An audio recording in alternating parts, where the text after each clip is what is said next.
صليا أزكى صلاة سلما أزكى سلام باركا بركا على فيك يا الله على رسول الله صلاة الله سلام الله على ياسين حبيب الله راضيا عني بالوفاء الإمام المعجزين المرائي صلاتي على النبي وسلامي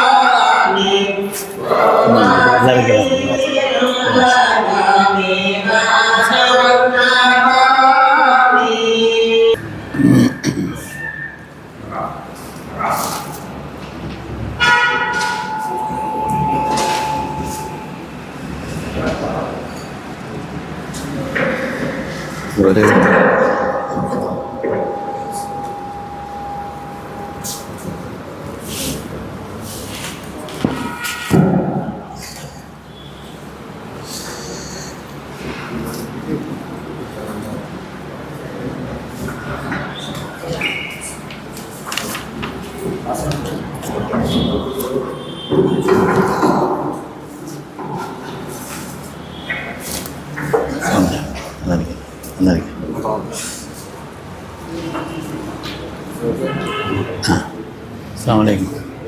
நல்லா இருக்கீங்களா? பஸ்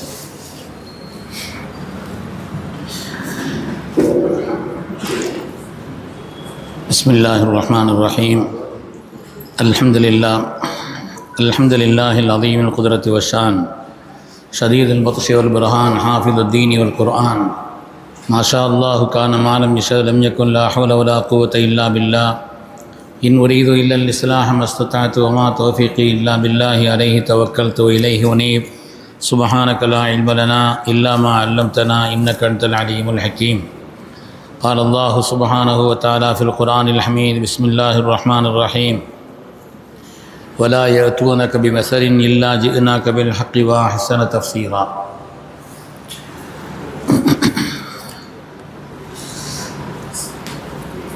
وقال النبي صلى الله عليه وسلم حدثنا أبو اليمان حدثنا شعيب حدثنا أبو الزناد عن الأعرج عن أبي هريرة رضي الله عنه عن النبي صلى الله عليه وسلم قال قال الله كذبني ابن آدم ولم يكن له ذلك وشتمني ولم يكن له ذلك فأما تكذيبه إياي فقوله لن يعيدني كما بدأني وليس أول الخلق بأهون علي من إعادته وأما شتمه إياي فقوله اتخذ الله ولدا وأنا الأحد الصمد لم ألد ولم أولد ولم يكن لي كفوا أحد. قوله الله الصمد والعرب تسمى أشرافها الصمد. الحمد لله. கண்ணியத்திற்கும் மிகுந்த மேன்மைக்குரிய உலமா பெருமக்களே, சமூகத்தில் இருக்கக்கூடிய சங்கைக்குரிய தாய்மார்களே, சகோதரிகளே, பெரியோர்களே, அன்பர்களே, அல்லாஹுடைய கருணையினால் மிகுந்த பாரம்பரியத்தோடு பல்லாண்டுகளாக தொடர்ந்து நடைபெற்று வரக்கூடிய அருள் நிறைந்த நம்முடைய புகாரி ஷரீஃபினுடைய பெருவிழாவிலே கலந்து இங்கே சில வார்த்தைகளை பேசுவதற்கான தௌஃபீக்கை தந்த ரப்புல் ஆலமீனுக்கு நன்றி செலுத்தியவனாக நமது உயிரினும் மேலான கண்மணி ரசூலுல்லாஹி ஸல்லல்லாஹு அலைஹி வஸல்லம் அருள் நிறைந்த பொன்மொழிகளை அவர்களுடைய மேலான ஒளி நிறைந்த அந்த திருவாசகங்களை ஓதி அது தொடர்பான சில விஷயங்களை பரிமாறிக்கொள்ளக்கூடிய அந்த பண்பு தொடர்ந்து நடைபெற்று கொண்டிருக்கிறது. அல்லாஹு தாலா இதை கியாமத்து பரியந்தம் நீடிக்க செய்தருள்வானாக. எந்த விதமான தடங்களும் எந்த விதமான குறைபாடுகளும் இல்லாமல் அல்லாஹ் எல்லா வகையிலும் இதை நிறைவாக ஆக்கி தந்தருள்வானாக. சங்கைக்குரியவர்களே, இன்று ஓதப்பட்ட ஜுசுவிலே குர்ஆனுடைய தஃப்சீர் சம்பந்தப்பட்ட பாடங்கள் வருகிறது. தஃப்சீர் என்பது குர்ஆனுக்கு எவ்வளோ பெரிய முக்கியத்துவமான ஒரு காரியம் என்பதிலே எந்த விதமான சந்தேகம் இல்லை. 1000 ஆண்டுகளுக்கு மேலாக நூற்றுக்கணக்கான மொழிகளில் கிட்டத்தட்ட 1000 ஆண்டுகளுக்கு மேலாக நூற்றுக்கணக்கான மொழிகளில் பல்லாயிரக்கணக்கான தஃசீர்கள் உலகத்தில் வேறு எந்த வேதத்திற்கும் எந்த நூலுக்கும் எந்த மறைக்கும் இந்த அளவிற்கு ஒரு விரிவுரை சொல்லப்படவில்லை என்று சொல்லப்படக்கூடிய அளவிற்கு அவ்வளவு விரிவுரைகள். அல்லாமா அன்வர் ஷா காஷ்மீரி அவர்கள் ஒரு இடத்தில் எழுதுகிறார்கள், குர்ஆனுடைய தஃசீர்கள் மாத்திரம் கிட்டத்தட்ட 2 லட்சத்திற்கு மேல் எழுதப்பட்டிருக்கிறது என்று எழுதுகிறார். குர்ஆனுடைய தஃசீர்கள் மாத்திரம் கிட்டத்தட்ட 2 லட்சத்திற்கு மேற்பட்ட தஃசீர்கள் எழுதப்பட்டிருக்கிறது என்று சொல்வார். எனவே அந்த அளவிற்கு மிக விரிவான ஒரு ஆய்வுக்குரிய ஒரு உன்னதமான ஒரு துறைதான் தஃசீருடைய கலை என்பது. அல்லாஹு தஆலா குர்ஆன் ஷரீஃபை இந்த உலகத்தில் பாதுகாத்தது போல், குர்ஆன் ஷரீஃபை அல்லாஹு தஆலா பாதுகாத்தது போல் அதனுடைய தஃசீர் என்ற விளக்க உரைகளையும் அல்லாஹ் பாதுகாத்துள்ளான் என்பதை அருள்வரை சொல்கிறது. எப்படி குர்ஆன் ஷரீஃப் பாதுகாக்கப்படுவதற்குண்டான உத்தரவாதத்தை அருள்வரையிலே அல்லாஹ் தந்தானோ, அதேபோல் குர்ஆனுடைய விளக்க உரையான தஃசீரும் பாதுகாக்கப்பட்டிருக்கிறது.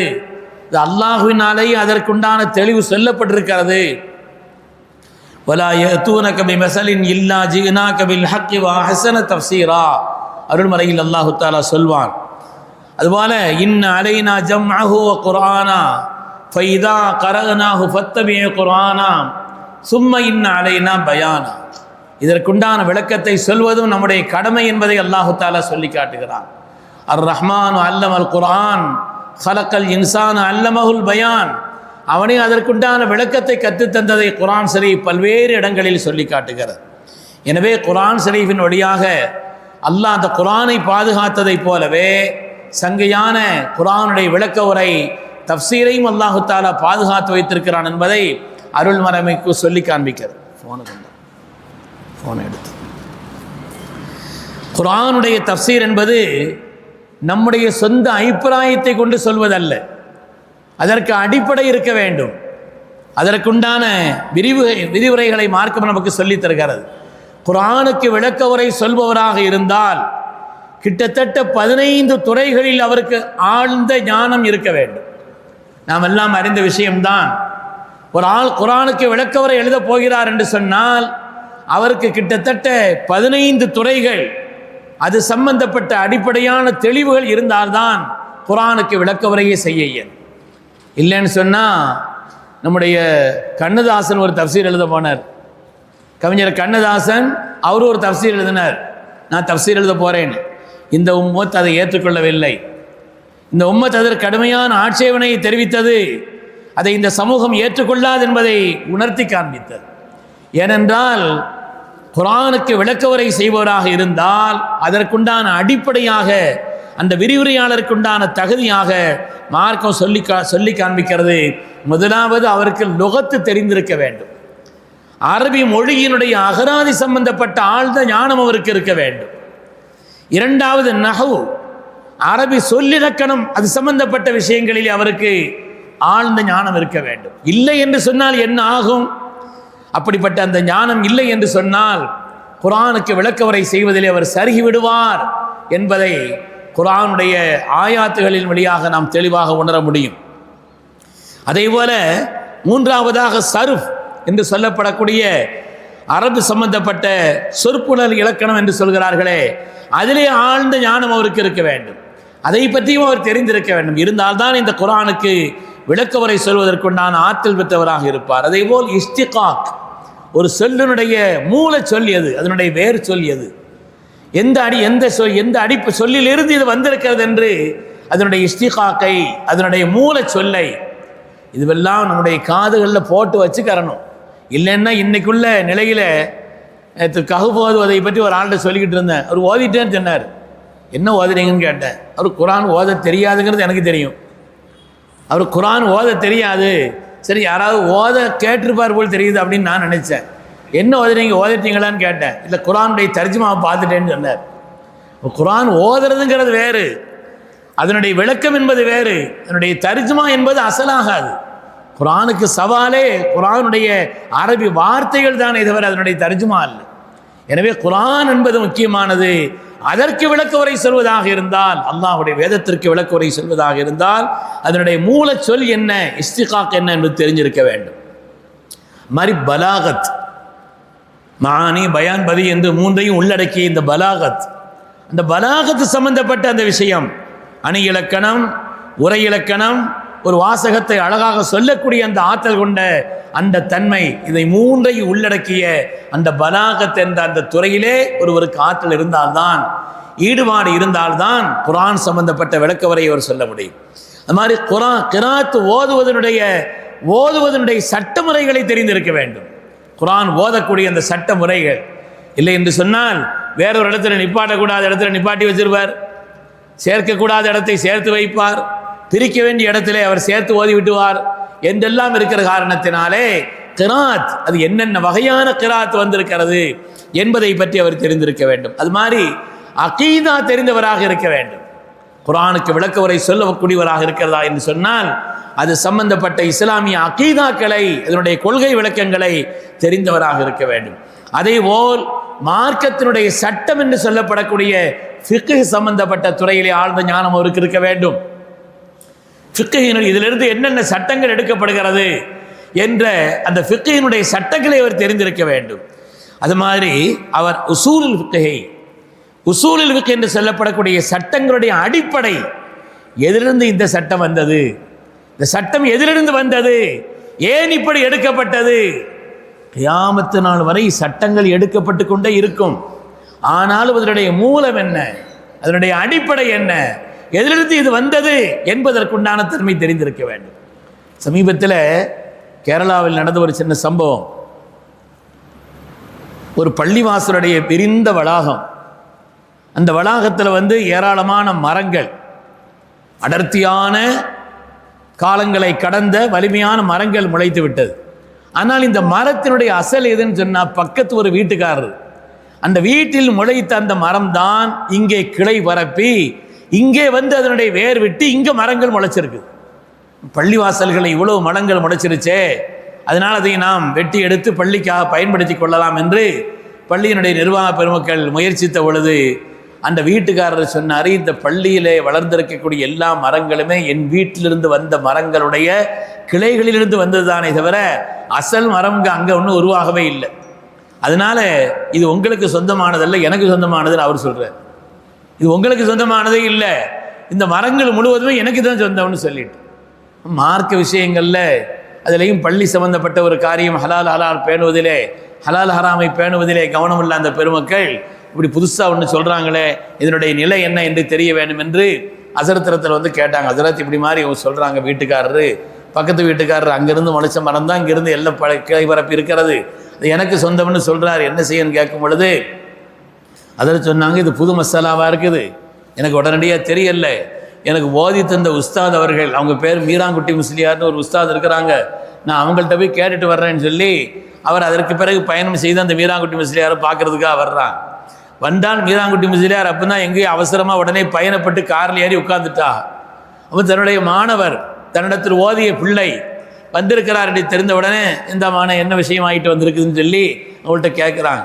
அப்போ சொல்கிறாங்க, உஸ்தாத் அவர்களே இது மாதிரி எங்கள் மஹல்லாவில் ஒரு சம்பவம், பக்கத்து ஒரு வீட்டில் இருந்து முளைத்த அந்த மரம் அது கிளை விட்டு பரப்பி பள்ளியினுடைய அந்த முற்றமெல்லாம் அது வளர்ந்து விட்டது, அந்த மரத்தை வெட்டி பள்ளிக்கு சேர்க்கலாம் அதுக்காண்டி முயற்சிக்கும் பொழுது வீட்டுக்காரர் சம்மதிக்கல, அது இங்கிருந்து முளைத்த மரம் தான், எனவே அது உங்களுக்கு உடமையே இல்லை என்று அவர் சொல்கிறார் என்று சொன்ன உடனே இது சம்பந்தப்பட்ட விஷயங்கள்ல மார்க்க சட்டம் என்ன என்று மக்கள் என்னிடத்தில் கேட்கிறார்கள், என்னுடைய உஸ்தாத் இடத்தில் கேட்டு வருகிறேன் என்று உங்களிடத்தில் வந்தேன்னு சொன்னாங்களாம். உடனே மீராங்குட்டி முஸ்லியார் அவங்க சொன்னாங்களாம், இது சம்பந்தப்பட்ட அந்த விஷயத்தை, இது சம்பந்தப்பட்ட அந்த விஷயங்களை எல்லாம் சுல்ஹ் என்ற பாடம், சுல்ஹ் என்ற அந்த பாடம், இன்ன கிதாபிலே சுல்ஹ் என்ற பாடத்தில் இது சம்பந்தப்பட்ட எல்லா மசாலாக்களும் சொல்லப்பட்டிருக்கிறது, எனவே நீ அதை பார்த்தால் மகனே உனக்கு தெளிவு வழங்கிடுன்னு சொன்னாங்க. அவர் அந்த கிதாப் எடுத்து பார்க்கறதுக்காக வந்தா, ஆச்சரியத்தினுடைய பெரிய ஆச்சரியம், முதல் பாடமே முதல் வரியே எதை கேட்டாரோ அதற்குண்டான பதிலாக அமைந்திருந்தது. அது நீண்ட பக்கங்களை கொண்ட ஏராளமான மசாலாக்களை கொண்ட ஒரு பகுதியாக பாடமாக இருந்தாலும் கூட முதல் வரியே இதா நபத ரஜுலுன் ஷஜரத்தன் ஃபதால இர்குஹா அதிலிருந்து ஆரம்பிக்குது. ஒரு மரம் நட்டார், அதனுடைய கிளைகள் நீண்டு, மரங்கள் கிளைகள் எல்லாம் நீண்டு பக்கத்தில் ஷஜரத்துன் உக்ரா வேறு மரங்கள் உண்டானது. அந்த இடத்தில் உருவானது இவருக்கு சொந்தமான இடம் இல்லை, அங்கே உருவானது என்று சொன்னால் அதனுடைய சட்டம் என்ன என்று அங்கே சொல்லப்பட்டிருக்கு. சட்டம் என்னன்னா, மொத்த மரமும் முதல் மரத்தை உருவாக்கினாரே அவருக்கு தான் சொந்தம், அவருக்குத்தான் மொத்த மரங்களுடைய உடைமையும் அவருக்குத்தான். ஆனால் இங்கே முளைத்திருக்கிறதே, இங்கே அது வளர்ந்திருக்கிறதே, இங்கே இடம் பிடித்திருக்கிறதே என்றால் இந்த இடத்திற்கான வாடகையை அந்த வீட்டுக்காரர் கொடுக்கணும். எவ்வளவு நாள் இங்கே முளைத்து வளர்ந்ததோ அது சம்பந்தப்பட்ட அந்த வாடகையை அவர் அந்த வீட்டுக்காரர் கொடுக்க வேண்டும் என்று சட்டத்தை சொல்லி அதனுடைய மூல காரணம் என்னென்ன அடிப்படையில் இது எடுக்கப்பட்டிருக்கிறது என்பதை எல்லாம் சொல்லி காட்டினார். எனவே ஃபிக்ஹ் சம்பந்தப்பட்ட அந்த ஞானம், குறிப்பாக இன்னும் உசூலுல் ஃபிக்ஹ் என்று சொல்லப்படக்கூடிய ஒரு சட்டங்களுடைய அடிப்படை சம்பந்தப்பட்ட அந்த ஞானம், இவைகளெல்லாம் தெரிந்தால்தான் குர்ஆனுக்கு தஃப்சீர் செய்யக்கூடிய ஒரு நிலையே ஒரு ஆளுக்கு அந்த ஆற்றல் உருவாகும். அது மாதிரி அஸ்பாபுன் நுசூல், குர்ஆன் என்ன காரணத்திற்காக இந்த ஆயத்து இறங்கியது, இந்த ஆயத்து இறங்கியதனுடைய காரணம் என்ன, இப்பொழுது அதனுடைய நிலைப்பாடுகளிலே காலத்தினுடைய நிலைகளுக்கு ஏற்ப விளக்கங்கள் சொல்லப்பட்டாலும் கூட இந்த ஆயத்து எதை அடிப்படையாக வைத்து இறக்கப்பட்டது என்பது தெரிந்திருக்க வேண்டும், இறங்கிய காரணங்களை தெரிந்திருக்க வேண்டும். அது மாதிரி நாசிக் மன்சூக் என்று சொல்லப்படக்கூடிய மாற்றியது எது, மாற்றப்பட்டது எது, குர்ஆனிலே எந்த ஆயத்து இதை மாற்றியது, இந்த சட்டத்தை மாற்றியது, மாற்றப்பட்ட ஆயத்து எது என்பது சம்பந்தப்பட்ட அந்த நுணுக்கம் அவருக்கு தெரிந்திருக்க வேண்டும். அது மாதிரி ஹதீஸுகளை பற்றி, இந்த ஆயத்து தொடர்பான விஷயங்களில் வரக்கூடிய ஹதீஸுகள் மாத்திரமல்லாது ஹதீஸுகளை பற்றிய ஞானமும் தெரிந்திருந்தால்தான் அவர் குர்ஆனுக்கு விளக்குரை சொல்ல முடியும். எல்லாவற்றிற்கும் மேலாக ரப்பினுடைய புறத்திலிருந்து வழங்கப்படக்கூடிய ஒரு லதுன்னியான இல்ம், ஒரு லதுன்னியான ஒரு இல்ம் எல்லாம் இருந்தாலும் கூட ஒரு மறைமுகமான அப்படிப்பட்ட ஒரு ஆற்றலும் அவருக்கு இருக்க வேண்டும். அப்படி இருந்தால்தான் குர்ஆனுக்கு விளக்கவரை சொல்வதற்குண்டான முழு தகுதியை பெற்றவர் இருக்கிறார் என்று பெருமக்கள் சொல்வார். யாருக்கு இந்த 15 வகையான அடிப்படை இல்லையோ, அது மாதிரி முத்தசாபியத்தான ஆயத்துகளில் போல ரொம்ப விளக்கம் சொல்கிறாரோ, யார் தன்னுடைய சொந்த அபிப்பிராயத்தை கொண்டு குர்ஆனுக்கு விளக்கவரை சொல்கிறாரோ அவர் நரகத்தைக்கு சேருவார் என்று ஹதீஸிலே வந்திருக்கிறதே. யார் இந்த 15 அடிப்படைகளுடைய தன்மை இல்லாமல் விளக்கம் சொல்ல ஆரம்பிக்கிறார்களோ, அது மாதிரி யார் முத்தசாபியத்தான அந்த ஆயத்துகளுக்கு போரா தன்னுடைய இஷ்டத்திற்கு ஒரு அர்த்தத்தை வைக்கிறார், அவரெல்லாம் தன்னுடைய அபிப்பிராயத்தை கொண்டு, சொந்த அபிப்பிராயத்தை கொண்டு விளக்கம் சொன்னவருடைய அந்த கூட்டத்தில் அவர் ஆகிவிடுவார், அவருக்கு நரகம் என்று சொல்லப்பட்டிருக்கிறது. அருமையானவர்களே, குர்ஆன் எப்படி பாதுகாக்கப்பட்டதோ அதே போல குர்ஆன் ஷரீஃபினுடைய தஃப்சீர்களும் அதுக்கு செய்யப்படக்கூடிய விரிவுரைகளும் பாதுகாக்கப்பட்டிருக்கிறது என்பதுதான் நமக்கு மார்க்கம் சொல்லி தந்திருக்கக்கூடிய அடிப்படை என்பதில் எந்த விதமான சந்தேகம் இல்லை. இது ஒரு மகத்தான கலை, சாதாரணமானதல்ல. இது ஒரு மகத்தான கலை, உன்னதமான ஆற்றல். ஒவ்வொரு ஆயத்தினுடைய விரிவுரையிலேயும் இமாம் புகாரி ரஹ்மத்துல்லாஹி அவர்கள் அந்த ஆயத்தினுடைய துறை சம்பந்தப்பட்ட விஷயங்களிலே அவர்கள் விளக்கி காட்டுவார். இதற்கு இந்த தஃப்சீர் செய்வது இவர்கள் ஹதீஸை அடிப்படையாக வைத்து, அது மாதிரி இந்த 15 கலைகளிலும் தேர்ச்சி விட்டிருக்கிற காரணத்தினால் அதை அடிப்படையாக வைத்து இந்த விஷயங்களை அவர்கள் சொல்லி காட்டுகிறார். கண்ணியமானவர்களே, குர்ஆன் ஷரீஃபை பொறுத்தவரையிலே நமக்கெல்லாம் தெரிந்த, மக்கள் அடிக்கடி பாடம் ஓதி இருக்கக்கூடிய பாடம் தான். அந்த விஷயம் சாதாரணமானதல்ல, நமக்கெல்லாம் தெரிந்த ஒரு காரியம்தான். அதாவது நோன்பு வைக்கக்கூடிய நேரத்தில் கருப்பு கயிறு வெள்ளை கயிறு ரெண்டுக்கு மத்தியில் வித்தியாசம் தெரியும் வரை சாப்பிடலாம். குலு வஷரபு என்று ஓதப்பட்ட அந்த ஜுசுவிலே கூட வந்திருக்கிறது. குலு வஷரபு, சாப்பிடுங்கள், நீங்கள் எதையும் அருந்துங்கள், ஹத்தா யதபையன லக்குமல் ஹைத்துல் அபியது மினல் ஹைத்தில் அஸ்வத், கருப்பு கயிறும் வெள்ளை கயிறும் ரெண்டுக்கு மத்தியிலே வித்தியாசம் தெரிகின்ற வரை, வித்தியாசம் தெரிகின்ற அளவுக்கு ஆகக்கூடிய வரை நீங்கள் சாப்பிடலாம். இது செல்லுடைய இது எடுக்காதோ, செல்லுடைய இது இங்கே எடுக்காதோ, செல்லு கொண்டாங்க எடுக்க முடியல, 8 வருமா. அதனாலே அப்படி விழ 2 கயிறுக்கு மத்தியிலே தெளிவு தெரிகின்ற வரை நீ சாப்பிடலாம் என்று இந்த ஆயத்து வந்த உடனே சில பேர் விளங்கிக்கிட்டாங்க.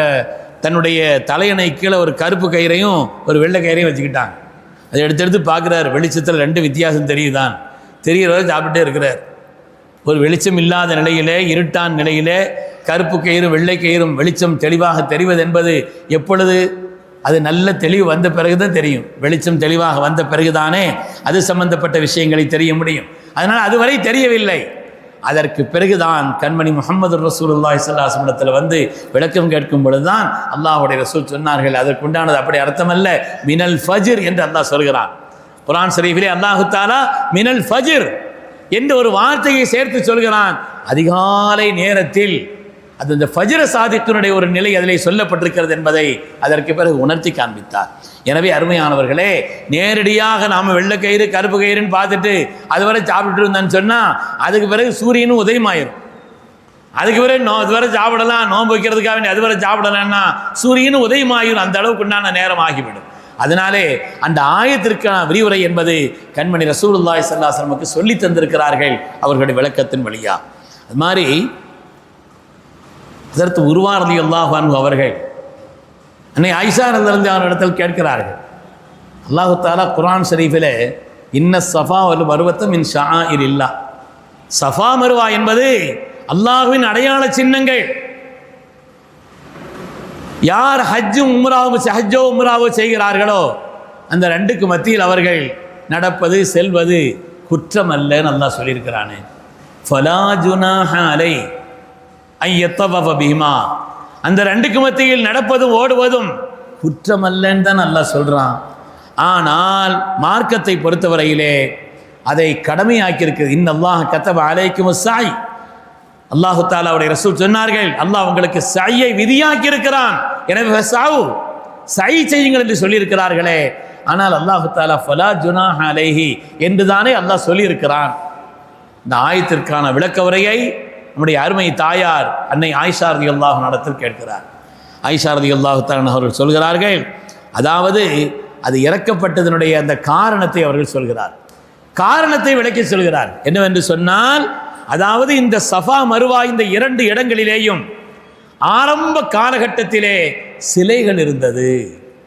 சிலைகள் இருந்த காரணத்தினாலே அந்த ரெண்டுக்கு மத்தியிலே தவாஃப் செய்வது, சை செய்வதை, நடந்து செல்வதை, ஓடுவதை சஹாபாக்களுடைய மனதிலே ஒரு நெருடல் இருந்தது. அவர்களுக்கு ஒரு நெருடல் இருந்தது. அந்த நெருடலை, அந்த சங்கடத்தை, அப்படிப்பட்ட ஒரு எண்ணத்தை போக்குவதற்காக அல்லாஹு தஆலா சொன்னான், ஃபலா ஜுனாஹ அலை, அப்படி நீங்கள் நினைக்க வேண்டியதில்லை, அந்த நெருடல் உங்களுக்கு வேண்டியதில்லை என்றுதான் அல்லாஹு தஆலா சொன்னானே தவிர அதற்காக வேண்டி சை செய்வது வாஜிப் என்ற இந்த காரியம் என்பது, கட்டாயம் என்ற இந்த ஹதீஸ் அதற்கு முரணானதல்ல என்று நம்முடைய அருமை தாயார் உம்முல் முஃமினீன் அன்னை ஆயிஷா ரலியல்லாஹு அன்ஹா அவர்கள் சொல்லி காண்பிப்பார். குர்ஆனுக்கு விளக்கவுரை என்பது அதை பற்றிய ஆழ்ந்த ஞானம் உள்ளவர்களுக்கும் அது தொடர்பான ஈடுபாடு உள்ளவர்களுக்குத்தான் அது சம்பந்தப்பட்ட விஷயங்களிலே முழுமையான நிலைப்பாடு இருக்கும் என்பதை நாம் பார்க்கிறோம். அருமையான பெருமக்களே, சஹாபாக்களிலேயே எல்லோரும் குர்ஆனுக்கு விளக்கவுரை சொல்வதிலே ஒரே தரஜாவில் உள்ளவர்கள் அல்ல, எல்லோரும் ஒரே தரஜாவில் உள்ளவர்கள் அல்ல, அவர்களே வித்தியாசம் இருந்தது. இதாஜா ரசூலுல்லாஹி வல் ஃபத்து என்ற ஆயத்து வந்த பொழுது சையதுனா அபூபக்கர் சித்தீக் ரலியல்லாஹு அவர்கள் அழுதாள் என்று பார்க்கிறோமே. ஹஜ்ரத் உமர் இப்னு கத்தாப் ரலியல்லாஹு ஒரு சபையில் இருந்தாங்க. அந்த சபையிலே சிறிய வயதுடைய ஹஜ்ரத் இப்னு அப்பாஸ் ரலியல்லாஹு அன்ஹுமா அவங்களும் இருந்தாங்க. ஓதப்பட்ட அந்த பாடத்திலே கூட வருகிறது. சையதுனா இப்னு அப்பாஸ் ரலியல்லாஹு அன்ஹுமா சின்ன வயசு புள்ள, ஹஜ்ரத் உமர் இப்னு கத்தாப் ரலியல்லாஹு அன்ஹு அவங்களையும் கூப்பிட்டு வச்சிருந்தாங்க.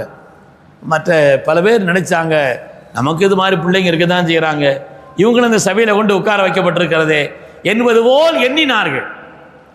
அந்த நேரத்தில் தான் ஹஜ்ரத் உமர் இப்னு கத்தாப் ரலியல்லாஹு அன்ஹு அவர்கள் இருக்கக்கூடிய மற்றவர்களிடத்தில் கேட்கிறார்கள். இந்த இதாஜா நஸ்ருல்லாஹி வல் ஃபத்ஹ் என்ற ஆயத்தினுடைய விரிவுரையை கேட்கிறார்கள். இதாஜா நஸ்ருல்லாஹி வல் ஃபத்ஹ் என்ற ஆயத்தினுடைய விரிவுரை அந்த இடத்தில் கேட்கிறார்கள். ஒருவரும் அந்த இடத்தில் ஒவ்வொரு கருத்தை சொல்கிறார்கள். ஒவ்வொருவரும் அந்த நேரத்திலே ஒவ்வொரு கருத்தை அந்த நேரத்தில் சொல்கிறார்கள். ஹஜ்ரத் சையதுனா உமர் இப்னு கத்தாப் ரலியல்லாஹு அன்ஹு அவர்கள் கேட்கின்ற நேரத்தில் ஒவ்வொருவரும் அந்த நேரத்திலே சில பேர் சொல்கிறார்கள், உமிர்னா நஹ்மதுல்லாஹ் வ நஸ்தக்ஃபிரு இதா நுஸிர்னா வ ஃபுத்திஹ அலைனா, நமக்கு வெற்றி வந்து சேருகின்ற நேரத்தில் இஸ்திக்ஃபார் செய்ய வேண்டும், அல்லாஹ்வை நாம் புகழ வேண்டும் என்று சொல்லப்பட்டிருக்கிறது என்று சொன்னாங்க. வ சகத பஅதுஹும் ஃபலம் யகுல் ஷையா, பலர் அமைதியாக இருந்தார்கள், விளக்கம் சொல்லல. இப்படி எல்லாம் இருக்கும் பொழுதுதான் ஹஜ்ரத் இப்னு அப்பாஸ் ரலியல்லாஹு அன்ஹுமா சொல்கிறார்கள், ஃபகால லீ, என்னிடத்தில் தர செய்து நாம் இருந்தான்னு கேட்கிறார்கள். கதாலிக்க தக்கூல் இப்னு அப்பாஸ் ரலியல்லாஹு அன்ஹுமா, இப்னு அப்பாஸ் அவர்களே, உங்களுடைய கருத்தும் உங்களுடைய விளக்க உரையும் இது சம்பந்தப்பட்டதில் என்ன என்று கேட்கும் பொழுது, அவங்க சொல்றது மாதிரியான்னு கேட்கும் பொழுது ஃபக்குல்துலா, இல்லைன்னு சொல்லிட்டான். அவங்க சொல்லக்கூடிய விளக்கமா, வெற்றியும் உதவியும் வருகின்ற பொழுது நாம் அல்லாஹ்வை புகழ வேண்டும், இஸ்திக்பார் செய்ய வேண்டும் என்பது மாத்திரம்தான் அதில் சொல்லப்பட்ட கருத்தா என்று கேட்கும் பொழுது இல்லைன்னு சொன்னான். ஹுமா தக்கூல், அப்படியானா உங்களுடைய அபிப்பிராயம் என்ன, கருத்து என்ன கேட்ட பொழுது, குல்துஹு அஜல் ரசூலில்லாஹி ஸல்லல்லாஹு அலைஹி வஸல்லம் அலமுஹு லஹு, நான் அதைத்தான் அங்கே விளங்குகிறேன். இங்கே ஸல்லல்லாஹு அலைஹி வஸல்லம் அஜலை சொல்லப்பட்டிருக்கிறது, உடைய வாழ்க்கையினுடைய இறுதி கட்டம் என்பதை இங்கே சொல்லப்பட்டிருக்கிறது. இதா ஜா நஸ்ருல்லாஹி வல் ஃபத்ஹு என்பது வதாலிக அலாமத்து அஜலி, அது ஸல்லல்லாஹு அலைஹி வஸல்லம் அஜலின் அடையாளம் என்று சொன்னார். அதனாலே ஃபஸப்பிஹ் பிஹம்தி ரப்பிக வஸ்தக்ஃபிர் இன்னஹு கான தவ்வாபா என்ற ஆயத்து வந்திருக்கிறது என்று சொன்ன பொழுது சய்யிதுனா உமர் இப்னு கத்தாப் ரலியல்லாஹு அன்ஹு சொன்னார்கள், மா அஅலமு மின்ஹா இல்லா மா தகூல், நீங்கள் என்ன அபிப்பிராயப்படுகிறீர்களோ அதைத்தான் நானும் அபிப்பிராயப்படுகிறேன் சொன்னார். குர்ஆனுக்கு விளக்க உரை சொல்லக்கூடிய விஷயத்திலேயே சஹாபிகள் எல்லோரும் ஒரே தரஜாவில் உள்ளவர்கள் அல்ல, அதிலேயே ஏற்றத்தாழ்வு இருக்கிறது, அதிலேயே வித்தியாசம் இருக்கிறது, உடைய அந்தஸ்திலே உயர்வுதாழ்வு இருக்கிறது என்பதை நமக்கு மார்க்கம் சொல்லி காண்பிக்கிறது. உண்மையானவர்களே, எனவே குர்ஆனுக்கு விளக்க உரை என்பது மகத்தானது. குர்ஆனுக்கு விளக்க உரை என்பது முதல் தரப்பின், குர்ஆனுக்கு விளக்க உரையினுடைய முதல் தரப்பு என்று சொன்னால் அது குர்ஆன் தான். குர்ஆன்ல ஒரு வார்த்தை வருது, அந்த வார்த்தைக்கு விரிவுரையாக வேறொரு வார்த்தை சொல்லப்பட்டிருக்கிறது என்று சொன்னால் அதுதான் குர்ஆனுக்கு ஆக சிறந்த விளக்கம். ஆக சிறந்த விளக்கம் நாம் எல்லாம் தினந்தோறும் ஓதக்கூடிய சூரத்துல் ஃபாத்திஹா, சிராத்தல்லதீன அன்அம்த அலைஹிம், ரப்பே நீ யாருக்கு அருள் புரிந்தாயோ அந்த நன்மக்களுடைய பாதை என்று அல்லாஹ் சொன்னானே. யாருக்கு அருள் புரிந்தான் என்பது அங்கே சொல்லப்படவில்லை, ஆனால் யாருக்கு ரப்பு அருள் புரிந்தானோ என்ற அந்த வார்த்தையினுடைய விரிவுரை குர்ஆனிலே வேறொரு இடத்துல வருகிறது. அன்அமல்லாஹு மினன் நபியீன், அன்அமல்லாஹு அலைஹிம் மினன் நபியீன வஸ்ஸித்தீகீன வஷ்ஷுஹதாஇ வஸ்ஸாலிஹீன் என்று அல்லாஹ் தஆலா யாருக்கு உபகாரம் செய்தான், நபிமார்கள், சித்தீகீன்கள், சுஹதாக்கள், சாலிஹீன்கள் என்று அல்லாஹ் தஆலா இந்த அன்அம்த அலைஹிம் என்பதனுடைய விளக்கமாக குர்ஆனை அதுக்கு விளக்க உரை சொன்னார். எனவே உலகத்திலேயே குர்ஆனுக்கு சிறந்த தஃப்சீர், குர்ஆனுக்கு சிறந்த விளக்கம் என்று சொன்னால் குர்ஆனிலே அது சொல்லப்பட்டிருந்தால் அதுதான் குர்ஆனுக்கு உண்டான தஃப்சீர்களிலேயே ஆக சிறந்த தஃப்சீர். குர்ஆனுக்கு உண்டான தஃப்சீர்களிலேயே ஆக சிறந்த தஃப்சீர். அது மாதிரி அதற்கடுத்த ஹதீஸினுடைய நிலையிலே ஸல்லல்லாஹு அலைஹி விளக்கம் சொல்லியிருக்கிறார்கள். வஅபுது ரப்பக ஹத்தா யஅதியக்கல் யகீன், யகீன் வர்றவரை அல்லாஹ் இபாதத் செய்யுங்க, யகீன் வர்றவரை அல்லாஹ் இபாதத் செய்யுங்க என்று சொன்னால் யகீன் என்பதற்குண்டான விளக்கத்தை கண்மணி முஹம்மது ரசூலுல்லாஹி ஸல்லல்லாஹு அலைஹி வஸல்லம் அவர்கள் மௌத்துன்னு சொல்லுவாங்க. அதனால யகீனா உறுதியின் அர்த்தம். எனக்கு உறுதி வர்ற வர நான் அல்லாஹ் வணங்கணும்னு சொன்னால் உறுதி வந்துருச்சுன்னா வணங்க வேண்டியது இல்லைங்கிற மாதிரி அர்த்தம் வந்துடும். இல்லை, அந்த யகீன் என்பதற்கு மௌத் என்ற அர்த்தம் சொல்லுவாங்க. ஆனால் இன்னைக்குள்ள நிலையில் இந்த ஆயத்துகள் எல்லாம் அதற்குண்டான தஃப்சீர்கள் என்ற பெயரால், அதற்குண்டான விளக்குரை என்ற பெயரால் எப்படிப்பட்ட கொடுமையான முறையில் மார்க்கத்தினுடைய அடிப்படைகளையே தகர்க்கக்கூடிய காரியங்கள் செய்யப்பட்டு கொண்டிருக்கிறது. ஒரு ஆள் தேர்தலில் போட்டி போட்டாராம் கேரளாவில். அவர் ஒரு மரஞ்சின்னம், அவருக்கு இன்னொரு ஆளுக்கு மான் சின்னம். மான் சின்னத்தில் போட்டி போட்டவர் சொன்னாராம், மரத்துக்கு ஓட்டு போடாதீங்க, நான் சொல்லல, ஒலா தக்கரபா ஹாதிஹி ஷஜரான்னு அல்லாஹ் சொல்கிறான் குர்ஆனில். எனவே நீங்கள் அதுக்கு ஓட்டு போடாதீங்க, குர்ஆனில் வந்து இருக்குதுன்னாராம். இப்படி ஆயாத்துகளை எல்லாம் தங்களுடைய அபிப்பிராயத்திற்காக வளைக்கக்கூடிய ஒரு நிலை, அதற்கு தஃப்சீர் என்ற பெயரால், தவீர் என்ற பெயரால் அடிப்படை இல்லாத காரியத்தை சொல்லக்கூடிய ஒரு காலகட்டத்தில் நாம் வாழ்கிறோம். குர்ஆனுக்கு ஆக சிறந்த தஃப்சீர் என்பது குர்ஆன் தான். அதற்கடுத்து குர்ஆனுக்கு ஆக சிறந்த தஃப்சீர் என்பது கண்மணி முஹம்மது ரசூலுல்லாஹி ஸல்லல்லாஹு அலைஹி வஸல்லம் திருமொழி, உன்னதமான ஒளி நிறைந்த அவருடைய அருள் வார்த்தைகள் தான் அதற்குண்டான சிறந்த தஃப்சீர். அதனால்தான் கண்ணதாத்தா தஃப்சீர் எழுதும் பொழுது உம்மத்தை எதிர்த்தது. பல பேர் தஃப்சீர் எழுதுவதற்கு பல காரியங்களிலே அவர்களுக்கு பல நூல்களிலே குறுக்கிட்டதை போல் குர்ஆனிலேயும் குறுக்கிட பார்த்தார், இங்கேயும் விளக்கவரை சொல்கிறேன் என்று பார்த்தார்கள். ஆனால் இந்த உம்மத் அதை ஏற்றுக்கொள்ளவில்லை. காரணம், அடிப்படைகளை தெரிந்திருந்த காரணத்தினால். அவர்கள் லுகத் ரீதியான சரியான ஒரு அர்த்தத்தை சொன்னாலும் கூட அதை சொல்வதற்குண்டான இந்த ஆற்றல்கள் எல்லாம் அவர்களுக்கு இல்லை என்ற காரணத்தினாலே உம்மத் அதை ஏற்கவில்லை, அதை நிராகரித்தது. கண்ணதாசன் கூட சொன்னார், என்னை மட்டும் தஃப்சீர் செய்வதற்கு அனுமதி அளித்திருந்தால் நான் நிறைய தத்துவங்களை சொல்லியிருப்பேன் என்று சொன்னார். வேண்டியதில்லை என்ற தத்துவம், எழுதுங்கள் வேறு பேரால், குர்ஆனுக்கு தஃப்சீர் என்ன பெயராலே இந்த தத்துவங்களை இந்த உம்மத் ஏற்றுக்கொள்ளாது, மார்க்கம் அதை ஏற்றுக்கொள்ளாது என்பதை உம்மத்தில் நிராகரித்து விட்டது. குர்ஆனுக்கு ஆக சிறந்த விளக்க உரை என்பது குர்ஆன் தான். அதற்கு அடுத்து குர்ஆனுடைய விளக்க உரைகளுக்கு சிறந்த ஒரு விளக்கம் என்பது ஹதீஸ். மூன்றாவதாக கண்ணியமிக்க சஹாபாக்கள்லையும் ஸல்லல்லாஹு அலைஹி வஸல்லம் இவங்களிடத்திலிருந்து நீங்கள் குர்ஆனை இஸ்தக்ரவுல் குர்ஆன மின் அர்பஅத்தின் என்று சொல்வார். இவங்க குர்ஆன் ஓதுனா அதை கேளுங்க, இவங்க விளக்க உரைகளை கேளுங்கள் என்று பல சஹாபாக்களை அல்லாஹ்வுடைய ரசூல் அவர்கள் நமக்கு அடையாளப்படுத்தி இருக்கிறார்கள். அதில் எல்லோரிலேயும் ரயீஸுல் முஃபஸ்ஸிரீன் சய்யிதுனா அப்துல்லாஹ் இப்னு அப்பாஸ் ரலியல்லாஹு அன்ஹு அருமையானவர்களே, அத்தீயுல்லாஹ் வ அத்தீயுர் ரசூல் வ உலில் அம்ரி மின்கும், அல்லாஹ்வுக்கு கட்டுப்படுங்கள், அல்லாஹ்வுடைய ரசூலுக்கு கட்டுப்படுங்கள், உலுல் அம்ருக்கு கட்டுப்படுங்கள் என்று மார்க்கம் சொல்கிறது. உலுல் அம்ர் என்றால் என்ன? சய்யிதுனா அப்துல்லாஹ் இப்னு அப்பாஸ் ரலியல்லாஹு அன்ஹு விளக்கம் சொல்வார்கள், உலுல் ஃபிக்ஹி வத்தீன் ஃபஅவுஜபல்லாஹு தாஅத்தஹும். உலுல் ஃபிக்ஹி வத்தீன் ஃபஅவுஜபல்லாஹு தாஅத்தஹும்.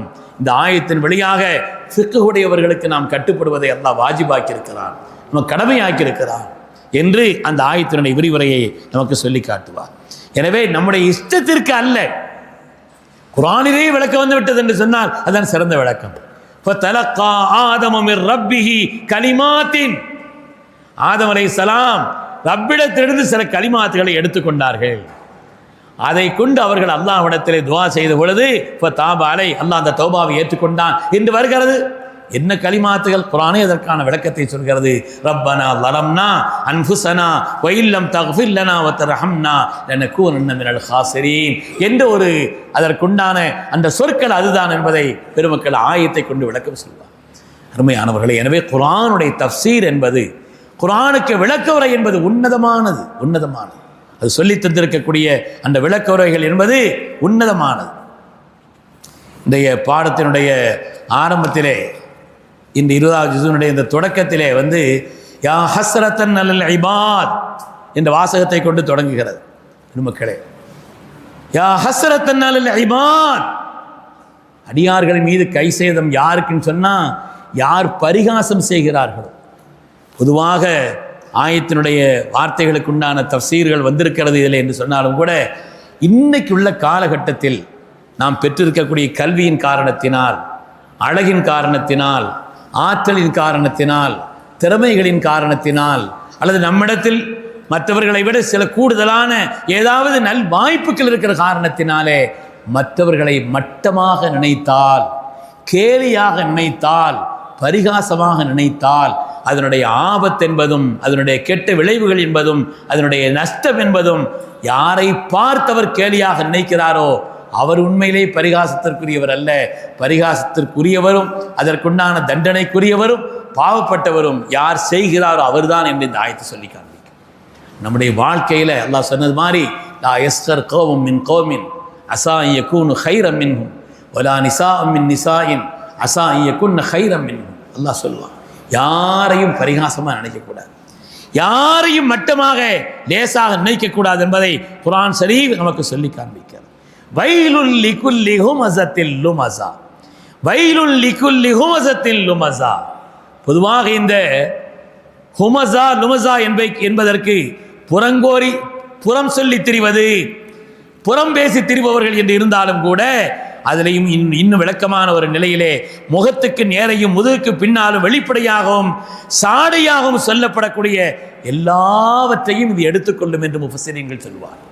முகத்துக்கு நேரானாலும் சரி, முகத்துக்கு பின்னாலானாலும் சரி, சாடையாக இருந்தாலும் சரி, அது மாதிரி அந்த இடத்திலே நேரடியாக சொன்னாலும் சரி, அவரை குறை பேசுகின்ற எல்லாவற்றையும் இந்த வயல் என்ற வார்த்தை எடுத்துக்கொள்ளும். வயல் என்பது சாதாரணமானதா? நரகவாசிகளுடைய கீழ் தட்டிலே வாந்தியும் சீழ் சலமும் நிரம்பி ஓடக்கூடிய ஒரு ஓடை என்று அதற்குண்டான தஃசீர் வந்திருக்கிறது அல்லவா? அருமையானவர்கள், அல்வாதி யசீலு இன் சதீரியாகலின்னார் கைஹிம், நரகவாசிகளுடைய சீழ் சலங்கள் என்று வருகிறது. நரகவாசிகளுடைய சீழ் சலம் அது அப்படிப்பட்ட கொடுமையான அந்த நரகம் இவர்களுக்கு என்று குர்ஆன் சொல்கிறது. யார் மற்றவர்களை புறம்பேசி திரிகிறார்களோ, கேலி செய்கிறார்களோ, மட்டமாக நினைக்கிறார்களோ, லேசாக கருதுகிறார்களோ, மற்றவர்களை பரிகாசமாக செய்கிறார். உலகத்தில் வந்த நபிமார்கள் எல்லோரும் பரிகாசம் செய்யப்பட்டார். மா யதீஹிம் ரசூலின் இல்லா கானு பிஹி யஸ்தஹ்சிஊன். உலகத்தில் வந்த எல்லா நபிமார்களும் பரிகாசம் செய்யப்பட்டார். பரிகாசம் செய்வர்களை பற்றி அல்லாஹ் தஆலா சொல்கிறான், யார் பரிகாசம் செய்கிறார்களோ அவர்கள் தீயவர்கள் என்பது மாத்திரமல்ல, அவர்கள் ஜாஹிலீன்கள் என்று அல்லாஹ் சொல்கிறார். பரிகாசம் செய்பவர்கள் மடையர்கள், இதனால் வரக்கூடிய ஆபத்து தனக்குத்தான் என்று உணராதவர்கள்.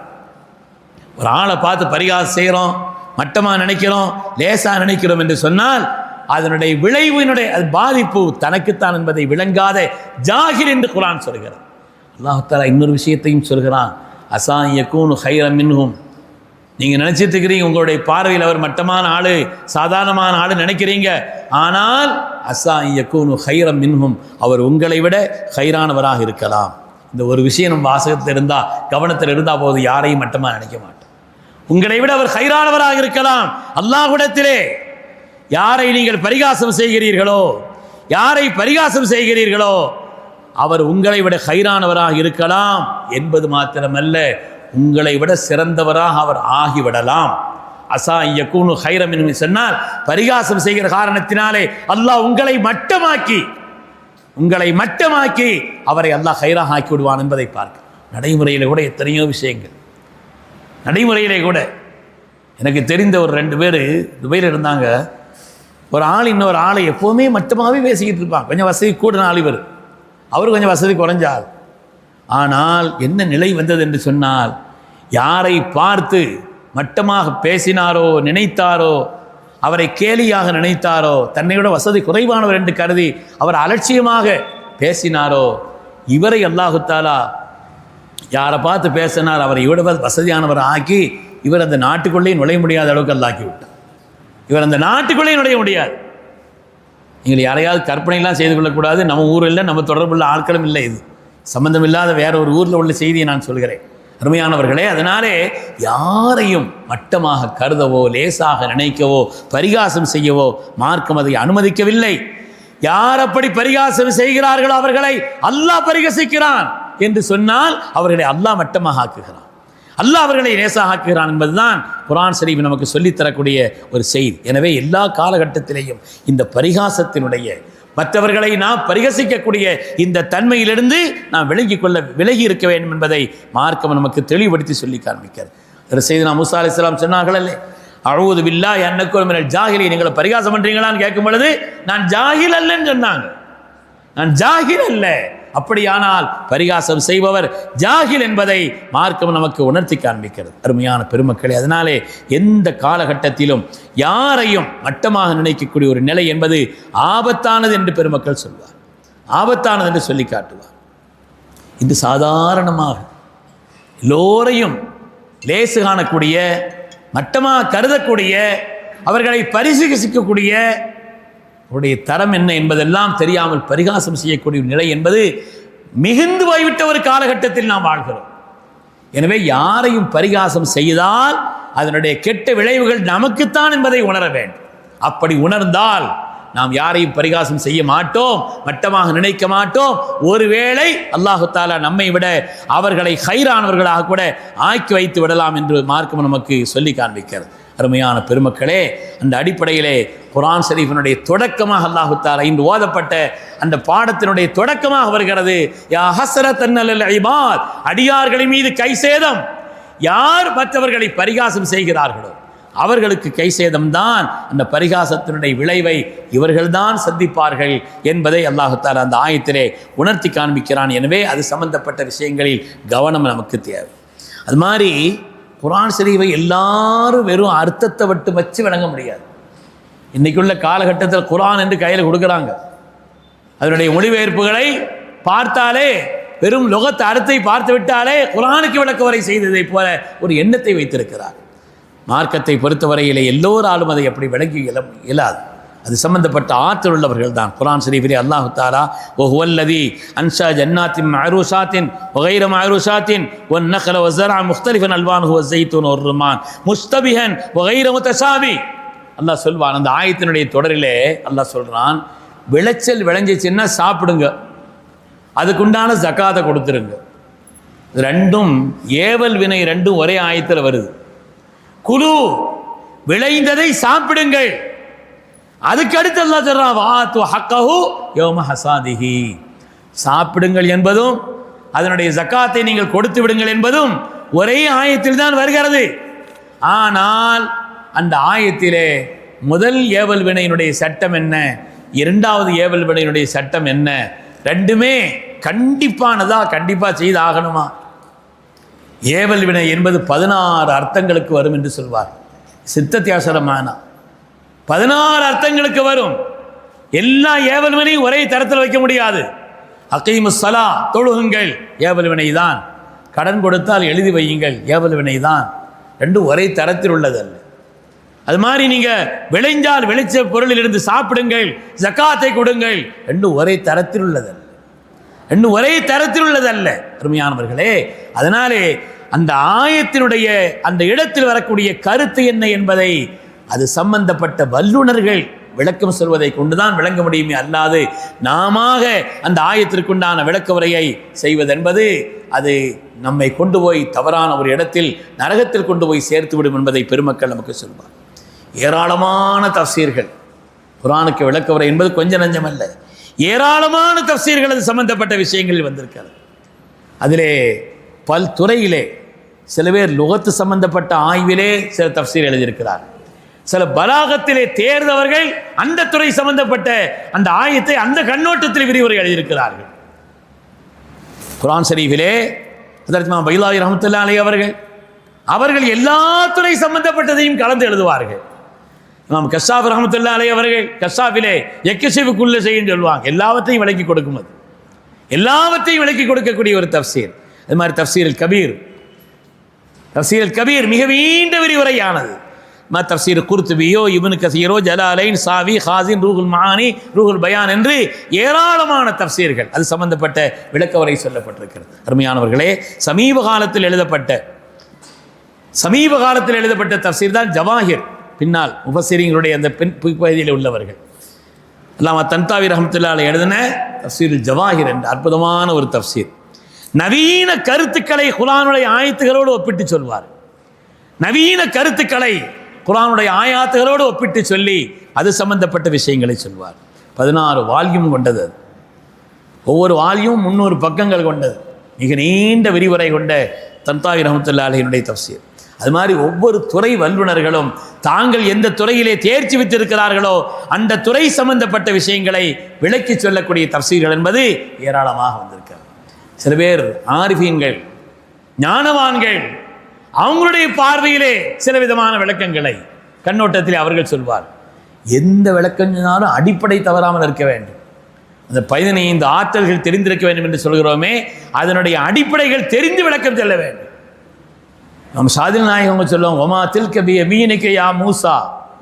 மூசா அலைஹிஸ்ஸலாம் பார்த்து அல்லாஹ் தஆலா கேட்டான், உன் கையில் என்ன வச்சிருக்கிறீங்கன்னு கேட்டான். மூசா அலைஹிஸ்ஸலாமை பார்த்து ஒமா தில்க பி யமீனிக யா மூசா قال هي عصا. ஏன் அசான்னு சொன்னாங்க? ஏன் அசா அத்தவக்கவு அலைஹா வாஹுஸ் பிஹா அலா கனமி ஒலி ஃபீஹா மாரிபு உஹரா. ரப்பிடத்தில் உரையாடுகிறோம் என்ற அந்த ஆசையில தேட்டத்தில் கலீமுல்லாஹி மூசா அலைஹிஸ்ஸலாம் நிறைய பேசிக்கிட்டே இருந்தாங்க. நான் இதை கொண்டு சாஞ்சு உட்காருவேன், இதை கொண்டு இலைகளை பறித்து போடுவேன், இதை கொண்டு வேறு வேலைகள்லாம் இருக்குது என்றெல்லாம் அதுக்கு விளக்கம் சொல்லுவாங்க. அதுக்குண்டான பதிலை சொல்வார். ஹஜ்ரத் இமாம் ஷாதில் நாயகம் சொல்லுவாங்க, உமாத்தில்க்கு அல்லாஹு ஹாலிக்கும் மஹ்லூக்கும் ஒரு இடத்துல உரையாடினதுங்கிறது குர்ஆனில் இந்த இடத்துல மட்டும்தான். அல்லாஹும் அடியாரும் பேசியது. சாதாரணவனு பேச்சா இருக்க முடியுமா? உலகத்தில் அந்த தரத்திலே உயர்ந்தவர்கள் அவங்க பேசுகிற அந்த தரத்திற்கேற்ப பேச்சினுடைய தரமும் இருக்கும் அல்லவா? ஒரு இடத்துல ஹாலிக் மஹ்லூக் 2 பேரும் நேரடி உரையாடல்.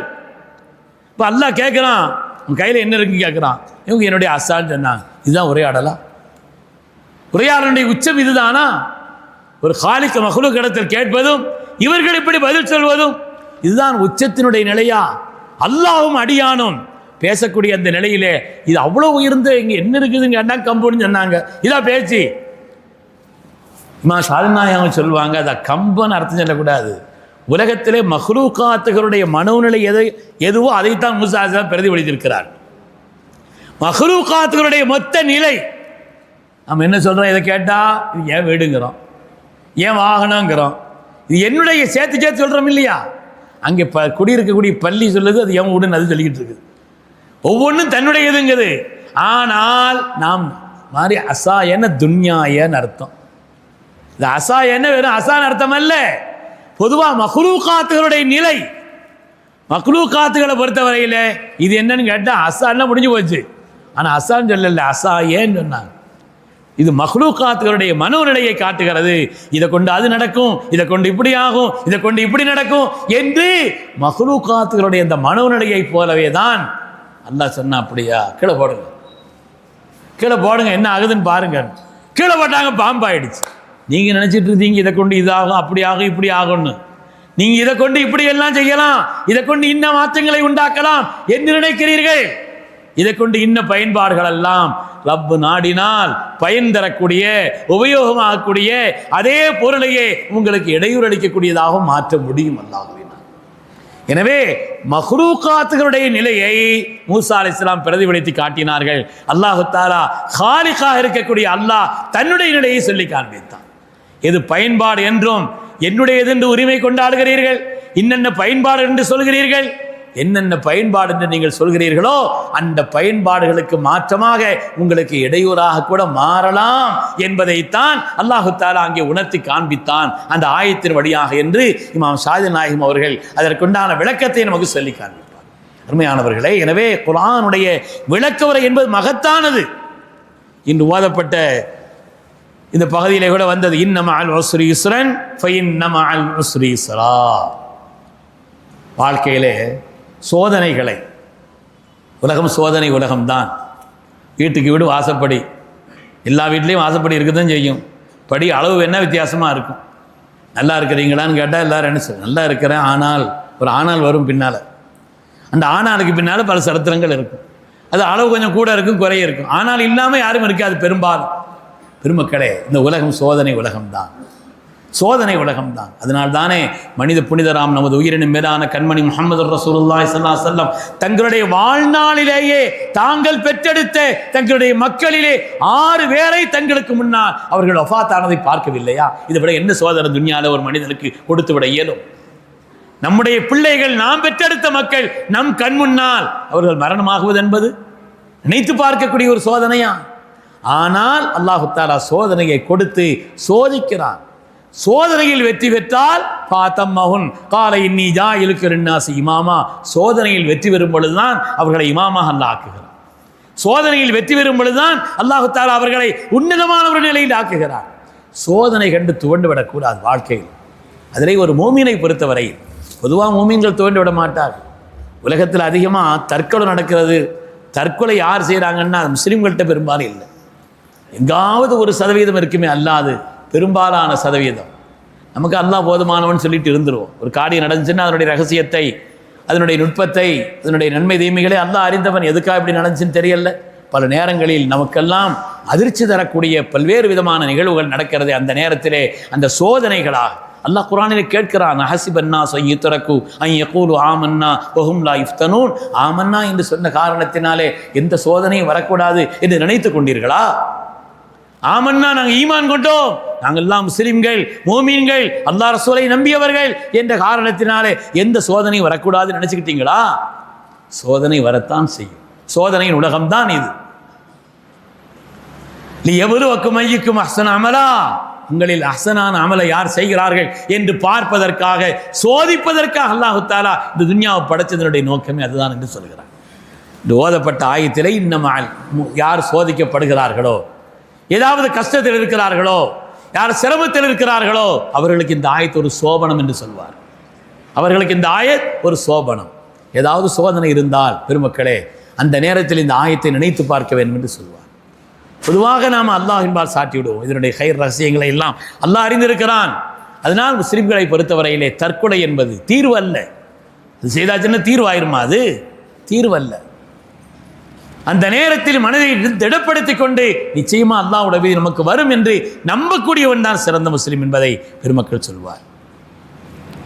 அல்லாஹ் குர்ஆனிலே சொல்கிறான், இன்ன மஅல் உஸ்ரி யுஸ்ரா. அல் உஸ்ரில் அலிஃப் வந்திருக்குது, யுஸ்ரில் அலிஃப் இல்லை. நஹ்வீன்கள் நிறைந்த பகுதி, அதனுடைய நுட்பங்கள் என்னங்கிறது தெரியும். இது ஒரு கஷ்டம்தான், ஆனால் பலவிதமான நன்மைகளை அல்லாஹ் அதிலே தருகிறான். ஒரு கஷ்டம்தான், குறிப்பிட்ட கஷ்டம்தான், குறிப்பிட்ட சோதனை தான். ஆனால் அதனுடைய பலன்கள் என்பது இந்த கஷ்டத்திற்காக அல்லாஹ் தரக்கூடிய சன்மானங்கள் என்பது ஒன்றல்ல, அது ஒன்றல்ல. அல்லாஹ் தஆலா அதை பன்மடங்காக தருகிறான் என்று சொல்வார். மஅதாலிகல் உஸ்ரி யுஸ்ரன் ஆகர். ஒரு கஷ்டம் வந்துச்சுனாலே அதோடு வேறு அல்லாஹ் தஆலா ஒரு உயர்வையும் சேர்த்துத்தான் தருவான். ஆயத்திலே சொல்லப்பட்டிருக்கக்கூடிய விளக்கவரை அதுதானே. மஅதாலிகல் உஸ்ர், அந்த கஷ்டத்தோடு யுஸ்ரன் ஆகர், வேறு நிச்சயமா ஒரு கைர் அல்லாஹ் வச்சுத்தான் இருப்பான். அதிலையும் சொல்ல போனால் இன்னும் பெருமக்கள் சொல்வார்கள், ஒரு கஷ்டத்தோடு பல நன்மைகளை அல்லாஹ் வச்சிருப்பான். இதஸ்தத்தத் பிகல் பல்வா ஃபஃபக்கிர் ஃபீ அலம் நஸ்ரஹ், இதஸ்தத்தத் பிகல் பல்வா ஃபஃபக்கிர் ஃபீ அலம் நஸ்ரஹ் ஃபஉஸ்ருன் பைன யுஸ்ரைனி இதா ஃபக்கர்தஹு ஃபஃப்ரஹ். வாழ்க்கையில் ஏதாவது சோதனையா, ஒரு கஷ்டமான நிலையா, அப்படி ஒரு நிலை வருமானால் அந்த நேரத்தில் நீங்கள் நிச்சயமாக அலம் நஸ்ரஹ் சூராவை சிந்திச்சு பாருங்கள். அலம் நஸ்ரஹ் சூராவை நீங்கள் சிந்தித்து பாருங்கள். ஃபஉஸ்ருன் பைன யுஸ்ரைனி, ஒரு கஷ்டம் இருந்தால் அல்லாஹ் தஆலா அதனுடைய விளைவாக 2 விதமான பன்மடங்கான பாக்கியங்களை அல்லாஹ் தஆலா ஏற்படுத்தி தருகிறான் என்று பெருமக்கள் சொல்வார்.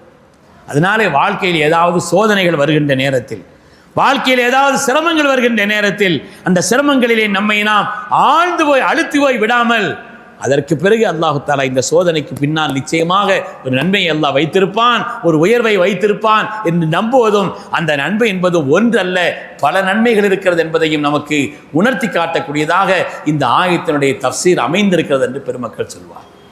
இன்று ஓதப்பட்ட இந்த பாடத்திலே தஃப்சீர் சம்பந்தப்பட்டது அல்லாது அப்வாபு ஃபதாயிலுல் குர்ஆன், குர்ஆனுடைய மேன்மைகள், குர்ஆன் இறக்கப்பட்டதனுடைய நிலைப்பாடுகள், குர்ஆன் இறக்கப்பட்டது, அதை ஜம்மு செய்தது, அது சம்பந்தப்பட்ட விஷயங்களை எல்லாம் இந்த ஓதப்பட்ட இந்த ஆயத்திலே நமக்கு சொல்லி காட்டப்பட்டிருக்கிறது. நாம் அதை நினைத்து நன்றியுடையவர்களாகவும் இருக்க வேண்டும். குர்ஆன் என்பது நம்முடைய கையில் வந்துச்சுன்னா சாதாரணமானதல்ல பெருமக்களே, சாதாரணமாக நமக்கு வரல. இந்த குர்ஆனை ஒன்று சேர்த்து தருவதற்காக நம்முடைய முன்னோர்கள் எவ்வளோ பெரிய சிரமப்பட்டிருக்கிறார், எவ்வளோ பெரிய பாடுபட்டிருக்கிறார்கள். எத்தனையோ ஹுஃபாதுகள், ஹாஃபில்கள் இறந்த நேரத்தில் தான் சையதுனா அபூபக்கர் சித்திக் ரலியல்லாஹு அன்ஹு இடத்திலே போய் சையதுனா உமர் இப்னு கத்தாப் ரலியல்லாஹு அன்ஹு சொல்கிறார்கள், நிறைய ஹுஃபாதுகள் போய்விட்டார்கள், இந்த குர்ஆனை நாம் பாதுகாத்து வைக்க வேண்டும் என்று சொன்ன பொழுது சையதுனா அபூபக்கர் நாயகம் அவங்க சொல்லுவாங்க, அப்படி நமக்கு அல்லாஹ்வுடைய ரசூல் உத்தரவிடவில்லை என்று கேட்டார். இல்லை இல்லை என்று சொன்னால் இது பாதுகாக்கப்பட வேண்டுமே என்ற ஒரு நிலையை சொன்ன பொழுதுதான் அதற்கு பிறகு உமர் அல்லாஹ்வுடைய உள்ளத்தில் அல்லாஹ் எந்த தெளிவை தந்தானோ அது எனக்கும் தந்தான் என்று சையதுனா சித்திக் நாயகம் சொல்லி அதற்குண்டான பணிகளை தொடங்கினார். ஸைத் ரலியல்லாஹு அன்ஹு அவர்களை அழைத்தார், காத்திபுல் வஹ்யான ஸைத் ரலியல்லாஹு அன்ஹு அவர்களைத்தான் அழைத்தார். இந்த குர்ஆனை கையில் எடுத்து நம்ம வச்சு ஓதிக்கிட்டு இருக்கிறோம்னு சொன்னால் அதனுடைய ஒவ்வொருவருக்கும் அதனுடைய ஓதுவதனுடைய நன்மை என்பது சையதுனா ஸைத் ரலியல்லாஹு தஆலா அவர்களுக்கு நிச்சயமாக போய் சேரும். ஏனென்றால் இதை இந்த வடிவிலே நமக்கு தொகுத்து தந்தவர்கள் சையதுனா ஸைத் ரலியல்லாஹு தஆலா அவர்கள், குர்ஆனை ஜம்மு செய்தவர்கள். அவங்க சொன்னாங்க, மறுத்தாங்க, ஒரு மலையை ஒரு இடத்துல நகர்த்தி வைக்க சொல்லுங்கள், நான் கஷ்டப்பட்டு அதை பெயர்த்தெடுத்து வேறு இடத்திற்கு மாற்றி விடுவேன், குர்ஆனை தொகுத்து தருவதாக என்னிடத்தில் சொல்கிறீர்களே, என்னால் இயலாதுன்னு சொன்னாங்க. ஆனால் சையதுனா உமர் ரலியல்லாஹு தஆலா சொன்னாங்க, இல்லை உங்களுக்கு முடியும், இன்னக ரஜுலுன் ஷாபுன், முதலாவது நீங்கள் வாலிபர், நினைத்த காரியத்தை செய்து முடிக்கக்கூடிய அளவிற்குண்டான வலிமை உள்ளவர், நீங்கள் தீட்சண்யமான அறிவுள்ளவர், பேணுதலுக்கு சொந்தக்காரர், எல்லாவற்றையும் விட மேலாக வஹ்யை எழுதியவர், வஹ்யை எழுதியவர். எனவே குர்ஆனை தொகுத்து தரக்கூடிய அந்த ஆற்றல் மற்ற எல்லோரையும் விட அல்லாஹ் உங்களுக்கு தந்திருக்கிறான், இன்னதை செய்யுங்கள் என்று சையதுனா ஸைத் ரலியல்லாஹு அன்ஹு அவர்களை இந்த நேரத்தில் நாம் நினைத்து பார்க்க. குர்ஆனை ஜம்மு செய்த அந்த ஆற்றல் சாதாரணமானது. குர்ஆன் தொடர்பான ஒவ்வொன்றுமே ஆச்சரியம்தான். குர்ஆன் தொடர்பான ஒவ்வொன்றுமே உஸ்மான் ரலியல்லாஹு அன்ஹு அவர்கள் அதை சரிபடுத்தி எல்லா பகுதிகளுக்கும் ஒரே நிலையிலே அனுப்பி வைத்தவர்கள்.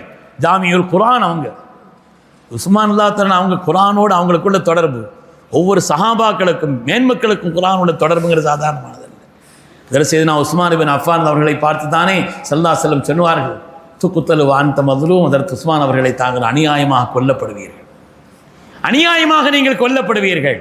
ஓ தக்கத்தூரு கத்தரத்தும் மின் தமிக்க அலா ஃபஸயக் ஃபீகஹுமுல்லாஹ், கொல்லப்படுகின்ற நேரத்தில் உங்கள் மேனியிலிருந்து வெளிப்படக்கூடிய இரத்தத்தின் ஒரு சொட்டு குர்ஆனிலே உள்ள ஃபஸயக் ஃபீகஹுமுல்லாஹ் என்ற எழுத்தின் மீது விழும். சுப்ஹானல்லாஹ், சாதாரணமான ஒரு சொல்லா இது? ஸல்லல்லாஹு அலைஹி வஸல்லமுடைய அவர்களுக்கு பின்னால், சித்திக் நாயகத்திற்கு பின்னால், உமர் ரலியல்லாஹு அன்ஹுவுக்கு பின்னால் சையதுனா உஸ்மான் இப்னு அஃபான் ரலியல்லாஹு தஆலா அவர்களுடைய வாழ்க்கையினுடைய கடைசி கட்டம் என்ன செய்துகிட்டு இருப்பாங்கன்னு சொல்கிறாங்க. இந்த இடத்துல குர்ஆன் ஓதிக்கிட்டு இருப்பாங்க. குர்ஆன் ஓதுவார்கள் என்பதை மட்டுமா சொன்னார்கள்? எந்த ஜுசு ஓதுவீங்கன்னு அதில் இருக்குது. ஒன்றா ஜுசு ஓதுவீங்க, ஒன்றா ஜுசு மாத்திரமே இல்லை, கடைசி பக்கம் ஓதுவீங்க என்றெல்லாம் உள்ளடங்கி இருக்காது. ஃபஸயக்ஃபீகஹும் அல்லாஹ் என்ற அந்த எழுத்தின் மீது ஓ தக்துரு கத்ரத்தும் மின் தமிக்க அலா ஃபஸயக்ஃபீகஹும் அல்லாஹ் என்ற எழுத்தின் மீது விழும் என்பது மாத்திரமல்ல, ஃபைன்னஹா இல ஸாஅத்தில் ஃபில் முஸ்ஹஃப் கியாமத்து நாள் வரை அந்த இரத்தத்தின் சுவடு அந்த முஸ்ஹஃபில் இருக்கும் சொன்னார். சுப்ஹானல்லாஹ். என்றால் அந்த முஸ்ஹஃப் பாதுகாக்கப்படும் அர்த்தம். உலகத்தில் குர்ஆனை நாயகத்தினுடைய அருள் நாயகத்தினுடைய வாசகத்தை பொய்யாக்குவதற்கு அந்த குர்ஆன் அழிக்கப்பட்டால் போதும், முடியாது, அது இயலாது. கியாமத்து நாள் வரை அந்த முஸ்ஹஃபிலே உஸ்மான் தன்னுடைய இரத்தத்தின் சொட்டின் அடையாளம் இருக்கும் என்று சொன்னார். இன்றும் கூட ரஷ்யாவினுடைய தாஷ்கண்ட் மியூசியத்திலே அந்த முஸ்ஹஃப் அசல் அதனுடைய காப்பி பல இடத்துல இருக்குது, அதனுடைய ஜெராக்ஸ் பல இடத்துல இருக்குது. ஆனால் அதனுடைய மூளை அந்த ஒரு இருக்குது, அது தாஷ்கண்டிலே மியூசியத்திலே பாதுகாக்கப்பட்டு வைக்கப்பட்டிருக்கு. குர்ஆன் தொடர்பான எல்லாம் அருளானது, குர்ஆன் தொடர்பான எல்லாம் பாக்கியமானது. அந்த குர்ஆனோடு நம்முடைய தொடர்பை அதிகப்படுத்துவதற்கு இந்த மஜ்லிஸை நாம் காரணமாக்கிக்கிறோம். குர்ஆனுக்கு உண்டான கடமைகள்ங்கிறது இருக்குது இல்லையா? முதலாவது திலாவத்து தான் என்னுடைய கடமை, ஓதுறது. எந்த நாளில் குர்ஆனை நான் திறந்து கொஞ்சம் கூட ஓதவில்லையோ என்னுடைய வாழ்நாளில் அந்த நாள் கெட்ட நாள் என்று சொல்வார்கள். சய்யிதுனா உமர் இப்னு கத்தாப் ரலியல்லாஹு அன்ஹு. குர்ஆனை ஓதாத ஒரு நாள் நம்முடைய வாழ்க்கையில் இருக்கக்கூடாது. குர்ஆன் ஓதாத ஒரு நாள். எனக்கு தெரிந்த ஒரு ஆலிம், ஒரு ஹாஃபிதும் கூட, அவர்களிடத்தில் சொன்னார்கள், இன்னைக்கு என்ன பிறன்னு கேட்டால் கரெக்டாக சொல்லுவேன் திருத்துன்னு சொன்னாங்க. இன்னைக்கு என்ன பிறை என்று கேட்டால் கரெக்டாக நான் சொல்லுவேன் அப்படின்னு சொன்னாங்க. எப்படின்னு கேட்டேன்னா, தேதியிடான்னு ஞாபகம் வைக்கிறோம், பிறை கொஞ்சம் முன்ன பின்ன இருக்குதே, எப்படி உடனே ஞாபகம் வைக்கிறேன். இன்றைக்கி என்ன பிறையோ அந்த ஜுஸுவை நான் ஓதியிருப்பேன் திருத்துன்னு சொன்னாங்க. அந்த ஓதியிருப்பேன் என்பது மாத்திரத்தை பார்த்து ஓதியிருப்பேன், அதை என்னுடைய தஹஜ்ஜுதில் மரணமாக ஓதியிருப்பேன்னு சொன்னாங்க. குர்ஆன் ஓதுவது என்பது பாக்கியமானது பெருமக்கள். அதனால் நாம் எல்லோருக்கும் பொதுவாக சொல்வது, எனக்கும் சேர்த்துத்தான், குர்ஆனுடைய திலாவத்தில் நாம் கவனம் செலுத்த வேண்டும். அதனுடைய உயர்வை, தஃசீரை, அது சேர்க்கப்பட்டதை, அது ஜம்மு செய்யப்பட்டதை, அது இறங்கியதை, அதனுடைய மேன்மைகளை எல்லாம் விளங்கக்கூடிய நாம் குர்ஆன் ஓதாமல் நம்முடைய வாழ்நாளிலே ஒரு நாள் கூட கழியக்கூடாது. ஒரு நாள் கூட. இந்த விஷயத்தில் ரொம்ப முந்தக்கூடியவங்க தாய்மார்கள் தான். இந்த விஷயத்தில் ரொம்ப முந்தக்கூடியவங்க. எங்கள் வீட்டில் எனக்கும் என் ஒய்ஃபுக்குமே போட்டி இருக்குது. ஜெயிக்கிறது அவங்க தான், நான் தோற்று போயிடுறேன். இன்றைக்கி நான் தோற்றம் போயிடுறேன். அதில் சாதாரணமாக அவர்கள் 3 ஜுஸுவை கண்டிப்பாக ஓதிடுறாங்க. அதனால் குர்ஆன் ஓதக்கூடிய அந்த தன்மை, குர்ஆன் ஓதுகிற காரணத்தினால் உண்டாகக்கூடிய பலாபரங்கள் அவ்வளோ மேன்மையானது, அவ்வளோ உன்னதமானது. வெறும் திலாவத்திற்கே உலக ரீதியான பலன்களே, மறுமையினுடைய பலன்கள் என்பது இருக்கட்டும், அல்லாஹ் தரக்கூடிய கூலி என்பது இருக்கட்டும், ஒரு எழுத்திற்கு 10 நன்மை, தொழுகையில் ஓதினால் 50 நன்மை என்பதெல்லாம் குர்ஆனுடைய மகத்துவமிக்க ஆகிரத்தினுடைய கூலி என்று வைத்துக் கொண்டால், உலகியல் ரீதியான நன்மையே குர்ஆனை ஓதுவதனுடைய நன்மையை தெரிந்திருந்தால் ஒரு நாளும் குர்ஆனை திறக்காமல் நம்முடைய வாழ்நாளை கழித்திருக்க மாட்டோம். அவ்வளோ மானம், அவ்வளோ உன்னதமானது. மரண சக்தியை கூட்டி, ஒரு மனிதனுடைய மரண சக்தியை கூட்டி, குறைந்த பலன் இதை சொல்கிறாங்க. நான் பல இடங்களில் ஞாபகப்படுத்தியிருக்கிறேன். குறைந்த பலன் என்று சொன்னால் மரண சக்தியை கூட்டும், மனித உடலில் தேங்கிருந்து தீங்கிழைக்கக்கூடிய கட்டி சளி போன்றவைகளை நீக்கும். யஸிதுனல் ஹிஃப்த வ யுத்ஹிபுனல் பல்கமன் சொல்லுவாங்க. மரண சக்தியை அதிகரிக்கும். இன்றைக்கி ரொம்ப குறைஞ்சி போச்சு. சாதாரணமாக மளிகை கடையில் கணக்கு பார்க்குறதா இருந்தால் கூட 68 78 வரிசையாக போட்டு கடன் கூட்டி போட்டுருவாங்க. இப்போ அப்படி இல்லை, எதானாலும் நமக்கு வேணும், தட்டி தட்டி பார்த்தா தான். இப்போ 9 ரூபாய் இருந்தால் கூட என்ன செய்யலை, 8 2 கூட்டி தான் பார்க்குறாங்க. அது மரண சக்தி குறைந்த ஒரு காலம். ஒரு காரியத்திற்கான காரணம் என்னங்கிறத நாம் வழங்க முடியாது, சல்லாம் சொல்லி தருவாங்க. இதுக்குண்டான காரணம் என்ன, நாம காரணம் இதான் நினச்சிக்கிட்டு இருப்போம். ஒரு ஆள் வந்தார், நாயகம் ஸல்லல்லாஹு அலைஹி வஸல்லம் அவர்களே, என் குடும்பத்தில் நான் ஒரு ஆள் தான் சம்பாதிச்சு மொத்த குடும்பத்தையும் கழிக்கிறேன்னு சொன்னார். அப்படியா, வீட்டில் யார் இருக்கிறாங்கன்னு கேட்டாங்க. வயது முதிர்ந்த என்னுடைய பெற்றோர்கள் இருக்கிறார்கள், சிறு பிள்ளைகள் இருக்கிறார்கள் என்றெல்லாம் சொன்ன பொழுது ஸல்லல்லாஹு சொன்னாங்க, நீங்கள் சம்பாதிச்சு அவங்க கொடுக்குறதா நினச்சிக்கிட்டு இருக்கிறீங்க. அல்லாஹு தஆலா இன்னமா துருசு, அதாவது லஅல்லக துர்ஸகு பிஹிம், அவங்களால தான் அல்லாஹ் உங்களுக்கே போதுமான ரிஸ்கை தர்றான்னு சொன்னாங்க. நீங்கள் சம்பாதிச்சு அவங்களுக்கு கொடுக்குறீங்கன்னு நினச்சிட்டு இருக்கிறீங்க. வயது முதிர்ந்த அந்த பெரியவர்கள், சம்பாதிக்க இயலாத அளவிற்குண்டான சிறுவர்கள், அந்த பிள்ளைகள், அவர்களின் காரணத்தினால்தான் அல்லாஹ் உங்களுக்கே போதுமான ரிஸ்கை தர்றான்னு சொன்னாங்க. இது மாதிரி காரியத்தினுடைய காரணம் என்னங்கிறது நமக்கு தெரியாமல் இருக்கலாம். காரணத்தை அல்லாஹ்வுடைய ரசூல் சொல்கிறார். நீங்கள் குர்ஆனை ஓதினால், வாய்விட்டு ஓதினால், மனித உடலில் தேங்கியிருந்து உடலிலே தங்கியிருந்து அவர்களுக்கு தீங்கிழைக்கக்கூடிய கட்டி சளி போன்றவைகளை 3 காரியங்கள் நீக்கும். கட்டி சளியை நீக்கிறது 3 காரியம். அஸ்ஸியாமு சிவாகு திலாவத்தில் குர்ஆன் சொல்வாங்க. நோன்பு ஒன்று, பல்லையும் நாக்கையும் சுத்தம் செய்யக்கூடிய அந்த தன்மை ஒன்று, 3வது குர்ஆனை வாய்விட்டு ஓதுவது. ஓதினால் கட்டி சளி போன்றவைகளை நீக்கும், மரண சக்தியை கூட்டும். ஏராளமான பயன்பாடுகளை சொல்வார்.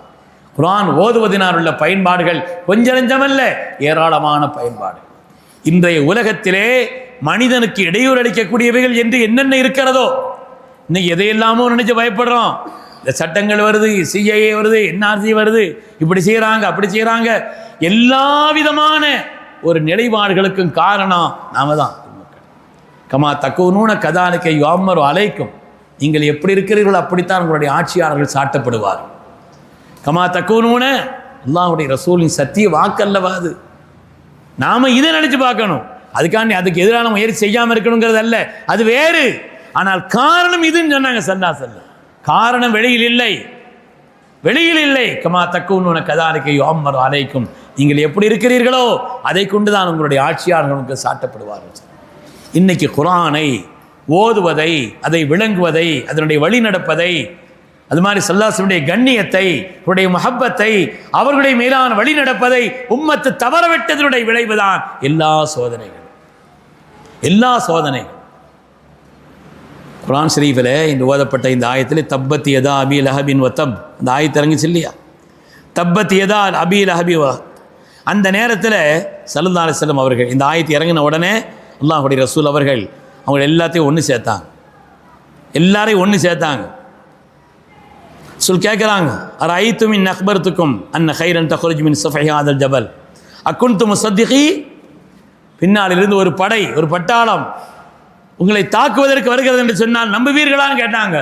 மா ஜர்ரபனா அலைக்க கதிபா, உங்கள் மீது நாங்கள் பொய்யை அனுபவப்படவே இல்லை, இவரை நீங்கள் பொய் சொல்லி பார்த்ததில்லை அப்படின்னு சொன்ன பிறகு ஸல்லல்லாஹு சொன்னாங்க, ஃபைன்னி நதீர் உள்ளக்கும் பைன யதை அதாபின் ஷதீத் அப்படின்னு அல்லாஹ்வுடைய இந்த எச்சரிக்கையெல்லாம் எடுத்து சொன்ன நேரத்தில் தான் கால் அபூ லஹபின் தப்பல்லக் மா ஜமாஅத்தனா இல்லா லிஹாதா.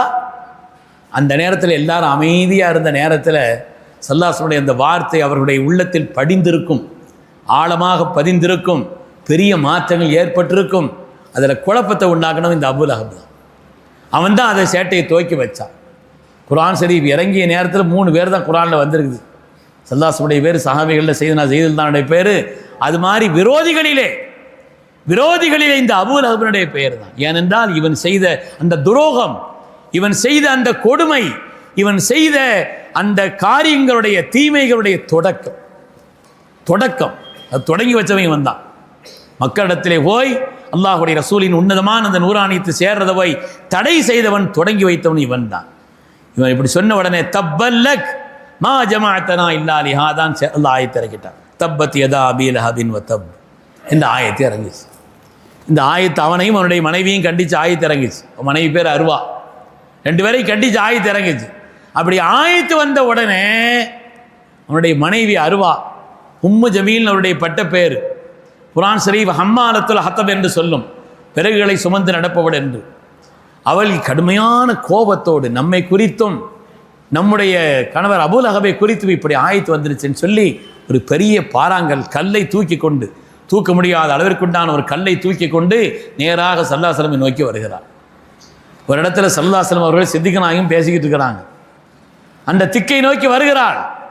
இதில் செய்தன அபூபக்கர் சித்திக் அவர்கள் பார்க்கிறார்கள், அருவா வர்றது சரியாக தெரியல, முழிக்கிற மொழியும் ஒழுங்கா இல்லை, கையில் வேறு ஒரு மாதிரி கல் இருக்குதுன்ன உடனே ஸல்லல்லாஹு அலைஹி வஸல்லம் சொன்னாங்க, யா ரசூலல்லாஹ், அருவா இப்படி கோபக்கடையோடு கோப முகத்தை கொண்டு வருகிறாள், கையில் வேறு கல் இருக்கிறது, அவள் உங்களையே தூக்கி வருவதாக தெரிகிறதுன்னு ஸல்லல்லாஹு அலைஹி வஸல்லம் பார்த்தாங்க. சரி நான் பார்த்துக்கிறேன்ட்டான். அல்லாஹ்வுடைய ரசூல் அவர்கள் சரி என்று சொன்னார். அங்கிருந்து நேராக பக்கத்தில் வந்து நின்று கொண்டு ஹஜ்ரத் சையதுனா அபூபக்கர் சித்திக் ரலியல்லாஹு அன்ஹு இடத்தில் கேட்கிறார். அந்த நேரத்தில் அவங்கள பார்த்து அந்த அருவா கேட்குறார், ஐன சாஹிபு, உங்கள்கிட்ட பேசிகிட்டு இருந்த உங்கள் நண்பரை எங்கன்னு கேட்டார். ஐன சாஹிபு, எங்கே அவங்க பேசி கொண்டு இருந்த நண்பரை எங்கேன்னு. சித்திக் நாயகம் பார்க்குறா, சொல்ல பக்கத்துலேருந்து நிற்கிறாங்க. எங்கேன்னு கேட்குறாளே, என்ன பதில் சொல்கிறது? ஹயாத்திலேயும் பொய் சொன்னதும் இல்லை, ஹயாத்திலேயே பொய் சொன்னதும் இல்லை, இன்னும் இருக்கிறாங்கன்னு சொல்லவும் முடியல. என்ன செய்யறது? அல்லாஹு அலம மின் அபீபக்கர் இப்னு அபீ குஹாஃபா, அபூபக்கரை விட அல்லாஹ் அறிந்தவன் பதில் சொல்லிட்டாங்க. அபூபக்கரை விட அல்லாஹ் அறிந்தவன் ஒரு பதில் சொல்லிட்டாங்க. அவன் அங்கெங்கேயும் பார்த்துட்டு கடைசியில் கள்ளக்கீழே போட்டு போயிட்டான். அல்லாஹ் ஆயத்திறக்கிட்டான், வைதா கரத்தல் குர்ஆன், குர்ஆனை நீங்கள் நேமமாக ஓதி வந்தால் ஜஅல்னா பைனக வ பைனல் லதீன லா யுமினூன பில் ஆখিরাতি ஹிஜாபம் மஸ்தூரா, நேமமாக நீங்கள் ஓதி வந்தால் உங்களுக்கும் ஆகிரத்தை நம்பாத அந்த கூட்டத்திற்கு மத்தியிலே மறைக்கப்பட்ட திரையை அல்லாஹ் ஏற்படுத்துவான், மறைக்கப்பட்ட திரையை அல்லாஹ் ஏற்படுத்துவான் என்று அல்லாஹ் ஆயத்திறக்கிறான். என்றால் என்றது தெரியாமல் ஆனதற்கான காரணம் கிராத்துல் குர்ஆன் என்ற தாயத்தை கொண்டு சொல்வார். எனவே உலகத்திலேயே ஷைத்தானுடைய, நஃப்ஸினுடைய, அஅதாக்களுடைய எல்லா விதமான விரோதங்களிலிருந்தும் நம்மை பாதுகாப்பதற்கான ஆயுதமாக, பாதுகாக்கக்கூடிய சாதனமாக, ஹிஜாபம் மஸ்தூராக அல்லாஹு தஆலா குர்ஆனை நமக்கு தந்திருக்கிறான் என்று பெருமக்கள் சொல்றார். இந்த ஆயத்தை வைத்து இன்னைக்கு குர்ஆன் ஓதக்கூடிய சமுதாயம் நல்ல ஓத தெரிந்திருப்பாங்க நினைக்கக்கூடிய பலவேரும் கூட ஓத இயலாத ஒரு நிலையினை பார்க்க. ஒரு ஏத்திக்காக இருந்தாங்க ரமலானில் 60 பேர். அதில் ஒவ்வொரு ஆட்களை கூப்பிட்டு என்னன்னு கேட்கும் பொழுது அதில் 10-12 பேர் குர்ஆன் ஓத தெரியலன்னு சொன்னாங்க. இதில் தாய்மார்கள் கவனம் செலுத்த வேண்டும். கண்ணியமிக்க தாய்மார்களை நம்ம ஊரை பொறுத்தவரையில் முகஸ்துதிக்காக பெருமைக்காக நம்ம சொல்லலை, எல்லா இடத்துலையும் ஓதக்கூடிய ஒரு தன்மை. என் பிள்ளை ஹாஃபில் ஆகணும், ஹாஃபிலாவாக ஆகணும், ஜெய்யிதான ஹாஃபில் ஆகணும், நல்ல ஆற்றலுள்ள திறமையான ஹாஃபிலா என் பிள்ளை இருக்கணும் அப்படிங்கிறத இந்த ஆசைப்படக்கூடிய பெருமக்கள் நிறைந்திருக்கக்கூடிய ஒரு ஊர், குர்ஆனுடைய தொடர்புள்ள அந்த ஊர். அந்த பாரம்பரியத்தை நீங்கள் பேண வேண்டும். நம்முடைய பிள்ளைகள் எல்லா துறைகளிலும் உயரட்டும், எல்லா துறைகளிலும் மேம்படட்டும். ஆனால் இந்த குர்ஆனுடைய ஞானத்தை விட்டுவிடக்கூடாது, குர்ஆனுடைய ஓதுவதை விட்டுவிடக்கூடாது, குர்ஆனுடைய தொடர்பை விட்டுவிடக்கூடாது.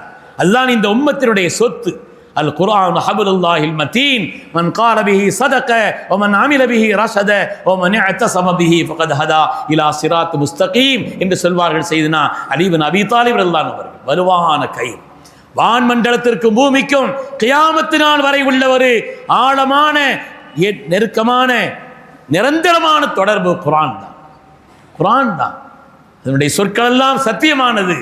அதன் வழி நடந்தவர், நேர்வழி பெற்றவர், பற்றி கொண்டவர் தான் சிராத் முஸ்தகீமில் உள்ளவர் என்று சொல்வார்.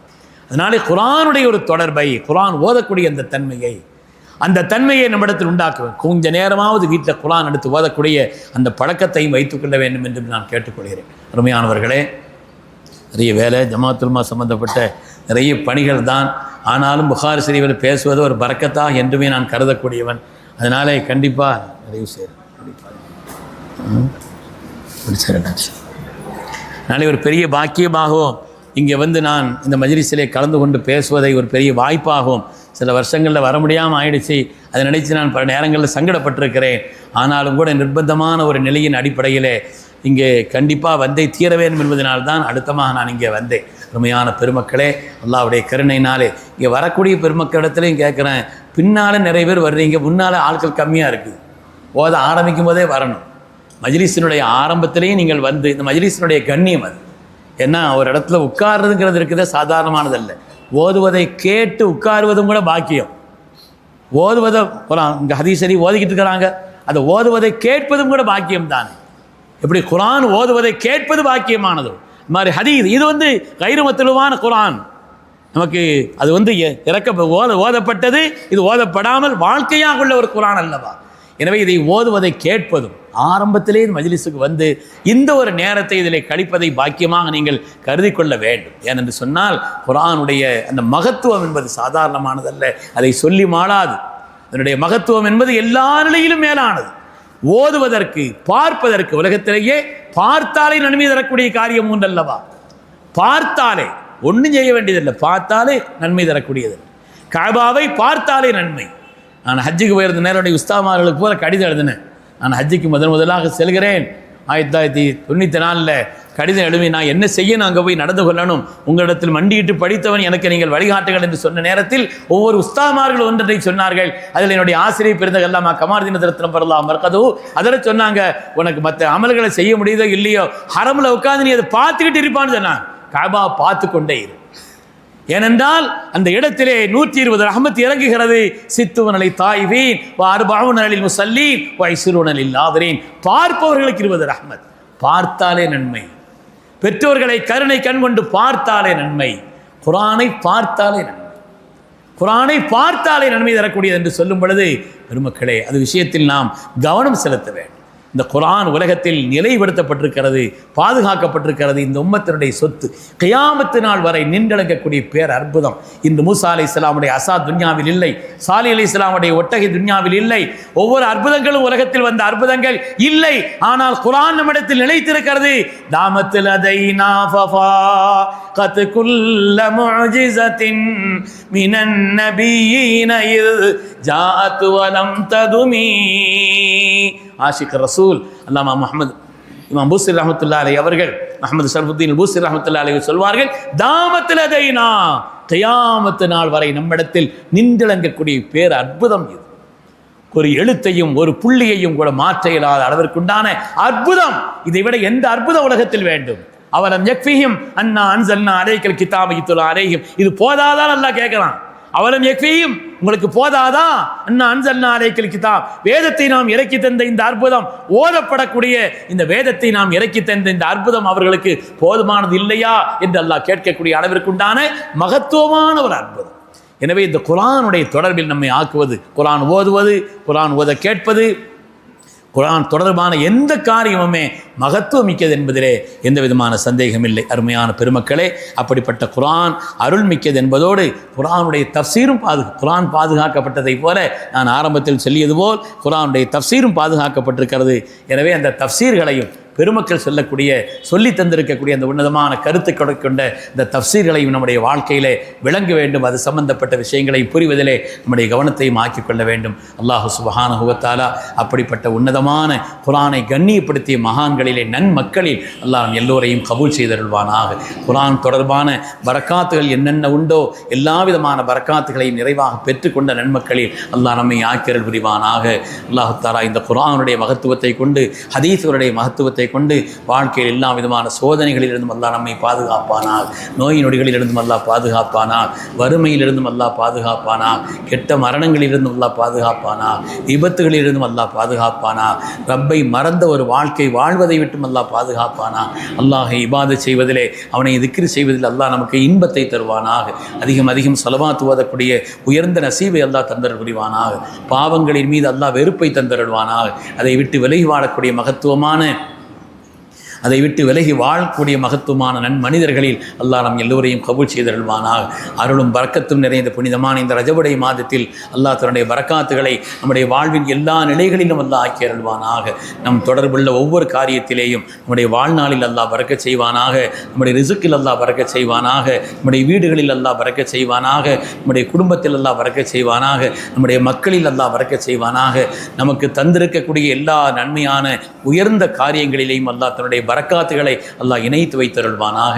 தொடர்ந்து ஷாபானிலும் அல்லாஹ் தன்னுடைய பரக்கத்தை தந்து சங்கையான ரமலானை நிறைவான முறையில், பாக்கியமான முறையிலும் அருள் பெற்ற அவனுடைய நேசர்களான வலிமார்கள் இந்த ரமலான் மாதத்தை எப்படி பாக்கியமாக கழித்தார்களோ அப்படி ஆக்கிக் கொள்வதற்குண்டான உயர்ந்த நசீபையும் அல்லாஹ் நம் எல்லோருக்கும் தந்தருள் புரிவானாக. நாம் அறிந்த அறியாத எல்லா நல்ல பாக்கியங்களையும் கருணையுள்ள ரஹ்மான் தன்னுடைய மகது பதரை கொண்டு சன்மானமாக தந்தருள்வானாக. அவனுடைய கட்டளைகளை பல நேரங்களை மீறி இருக்கிற காரணத்தினாலே, அவனுடைய கட்டளைகளுக்கு மாற்றமாக பல பாவங்களை செய்துவிட்ட காரணத்தினாலே அல்லாஹ் தன்னுடைய ரஹ்மத்தை நம்மை விட்டும் தூராக்கி விடாமல் அல்லாஹ் பாதுகாத்து அருள் புரிவானாக. ஆமீன் ஆமீன் யா ரப்பல் ஆலமீன். பிஹக்கி சய்யிதுனா முஹம்மதின் ஸல்லல்லாஹு அலைஹி வஸல்லம் வ ஆகிரு தஅவானா அனில் ஹம்துலில்லாஹி ரப்பில் ஆலமீன்.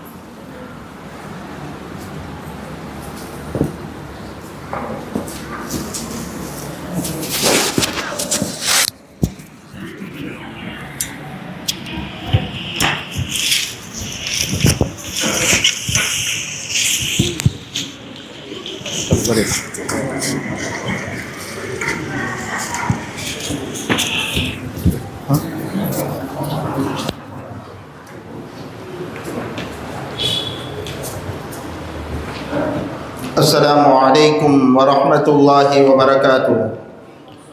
இணையில்லா மறையும் கரையில்லா கனிநபியும் இனிதே எமக்களித்த இறையோனே, உன் பெயர் கூறி உன் புகழ் பாடி அல்ஹம்துலில்லாஹ் வ ஷுக்ருலில்லாஹ்.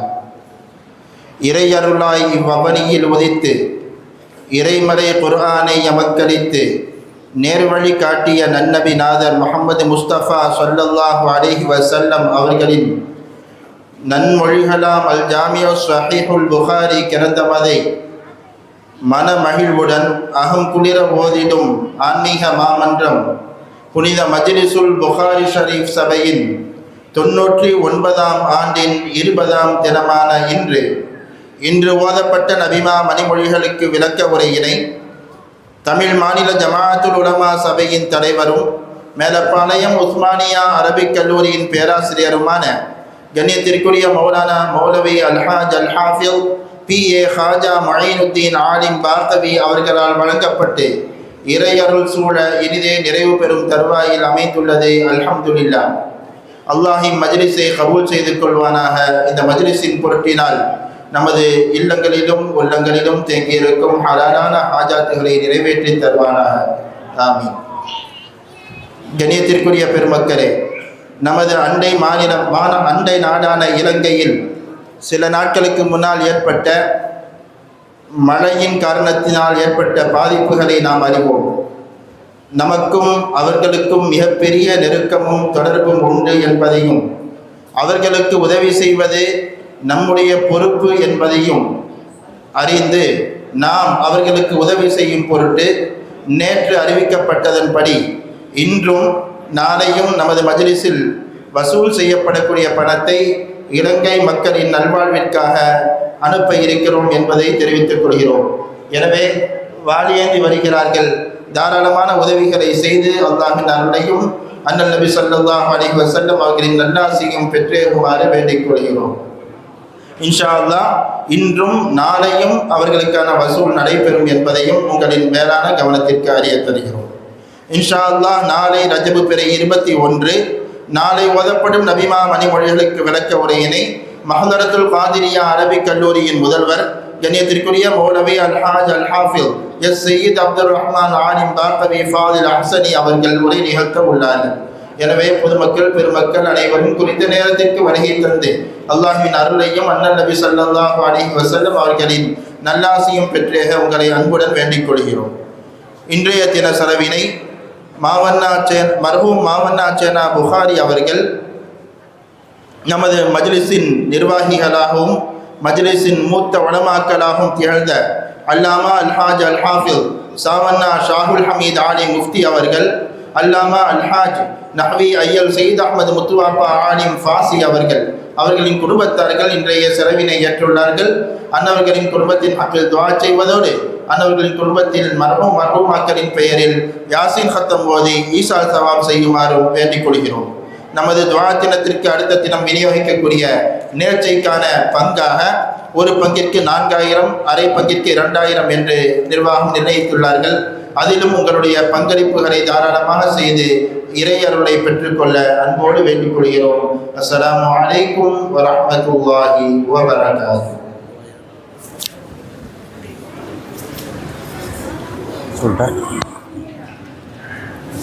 الفاتحة.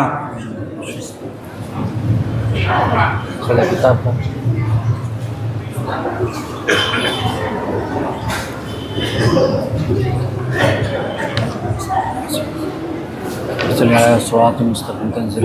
قالوا إنا تطيرنا بكم لئن لم تنتهوا لنرجمنكم وليمسنكم منا عذاب عليم. قالوا طائركم معكم إن ذكرتم بل أنتم قوم مسرفون. أوليس الذي خلق السماوات والأرض بقادر على أن يخلق مثلهم بلى وهو الخلاق العليم. إنما أمره إذا أراد شيئا أن يقول له كن فيكون. فسبحان الذي بيده ملكوت كل شيء وإليه ترجعون. الفاتحة. أعوذ بالله من الشيطان الرجيم. بسم الله الرحمن الرحيم. الحمد لله رب العالمين الرحمن الرحيم مالك يوم الدين. إياك نعبد وإياك نستعين. اهدنا الصراط المستقيم صراط الذين أنعمت عليهم غير المغضوب عليهم ولا الضالين آمين. بسم الله الرحمن الرحيم. قل هو الله أحد الله الصمد لم يلد ولم يولد ولم يكن له كفوا أحد. بسم الله الرحمن الرحيم. قل أعوذ برب الفلق من شر ما خلق ومن شر غاسق إذا وقب ومن شر النفاثات النفاثات في العقد ومن شر حاسد إذا حسد. بسم الله الرحمن الرحيم. قل أعوذ برب الناس ملك الناس إله الناس من شر الوسواس الخناس الذي يوسوس في صدور الناس من الجنة والناس.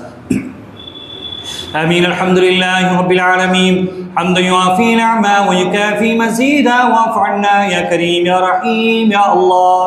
اللهم صل وسلم على رسولك سيدنا ونبينا ومولانا محمد الناطق بالحق والداعي للرشد والهادي إلى الصواب، حجته البالغة وبرهانه القوي ودعوته العامة. اللهم فكما شرفتنا بسماع حديده القديم فاهدنا صراطه المستقيم.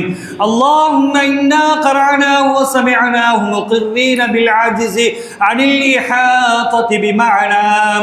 اللهم فما أكرمتنا سماء الفاظ فاجعلنا من جملته وحفاظه.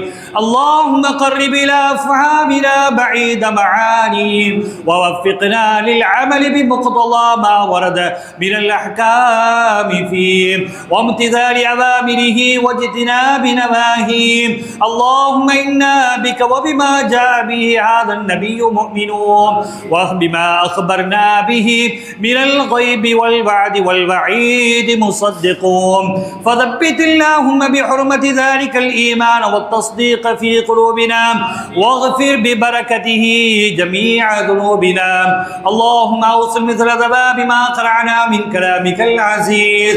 هذه هدية واصلة ورحمة نازلة وبركة شاملة وتحفة كاملة منك إلى حضرة سيدنا ونبينا ومولانا محمد صلى الله عليه وسلم خاصة، ثم إلى أرواح سائر الأنبياء والأولياء والعلماء والفقهاء والشهداء والصالحين، ثم إلى رشيد أمير المحدثين أبي عبد الله محمد إسماعيل البخاري رضي الله تعالى عنه، ثم إلى شيخنا القطب الرباني والغوث الصمداني الشيخ محي الدين عبد القادر الجيلاني قدس الله سره العزيز، ثم إلى رشينا قطب الأشهر أبو الحسن علي الشاذلي رضي الله تعالى عنه، ثم إلى رشينا قطب الهند أطاي رسول خواجة معين بجستي أجميري رضي الله تعالى عنه، ثم إلى رشينا قطب المجيد شاه الحميد هوري رضي الله تعالى عنه، ثم إلى رشينا مادح الرسول صاحب البتريا صدقة الله ولي الله القاهري رضي الله تعالى عنه ونفعنا بهم آمين. اللهم يا ربي زدهم عزا وشرفا وتعظيما وتكريما وتوقيرا برحمتك يا أرحم الراحمين. ثم إلى أرواح جميع المؤسسين والواقفين والناصرين والساعين لهذا المجلس الشريف يا رب العالمين. ثم إلى أرواح من ترون القرآن العظيم لأجلهم اللهم اغفر لهم وارحمهم وعانس الله وحشتهم ورحم الله غربتهم ونور الله ضريحهم وتقبل الله من حسناتهم وتجاوز الله عن سيئاتهم وغفر الله ذنوبنا وذنوبهم وجمع الله بيننا وبينهم في جنات النعيم. اللهم اجعل قبورهم روضة من رياض الجنان ولا تجعل قبورهم حفرة من حفر النيران، فروح وريحان وجنة نعيم. ألا إن أولياء الله لا خوف عليهم ولا هم يحزنون. اللهم أحسن عاقبتنا في الأمور كلها وأجرنا من خزي الدنيا وعذاب الآخرة، توفنا مسلمين والحقنا بالصالحين. اللهم اشرح صدورنا للإسلام ونذر قلوبنا بنور الإيمان واهدنا سبل السلام ونجنا من الظلمات إلى النور. ربنا وآتنا ما وعدتنا على رسلك ولا تخزنا يوم القيامة إنك لا تخلف الميعاد. ربنا هب لنا من أزواجنا وذرياتنا قرة أعين واجعلنا للمتقين للمتقين إماما ربنا لا تزغ قلوبنا بعد إذ هديتنا وهب لنا من لدنك رحمة إنك أنت الوهاب ربنا لا تؤاخذنا إن نسينا واخطأنا ربنا ولا تحمل علينا إصرا كما حملته على الذين من قبلنا ربنا ولا تحملنا ما لا طاقة لنا به واعف عنا واغفر لنا وارحمنا أنت مولانا فانصرنا على القوم الكافرين ربنا اغفر لنا ولإخواننا الذين سبقونا بالإيمان ولا تجعل في قلوبنا غلا للذين آمنوا ربنا إنك رؤوف رحيم ربنا اغفر لنا ولوالدينا ولجميع المسلمين ربنا رب ارحمهما كما ربياني صغيرا وصلى الله تعالى وسلم وبارك على خير خلقه سيدنا محمد ونور عرشه ومظهر لطفه وعلى آله وصحبه أجمعين سبحان ربك رب العزة عما يصفون وسلام على المرسلين والحمد لله رب العالمين سبحان ربك رب العزة عما يصفون وسلام على المرسلين والحمد لله رب العالمين آمين آمين آمين بفضلك سبحان ربك رب العزة عما يصفون وسلام على المرسلين والحمد لله رب العالمين صلى الله على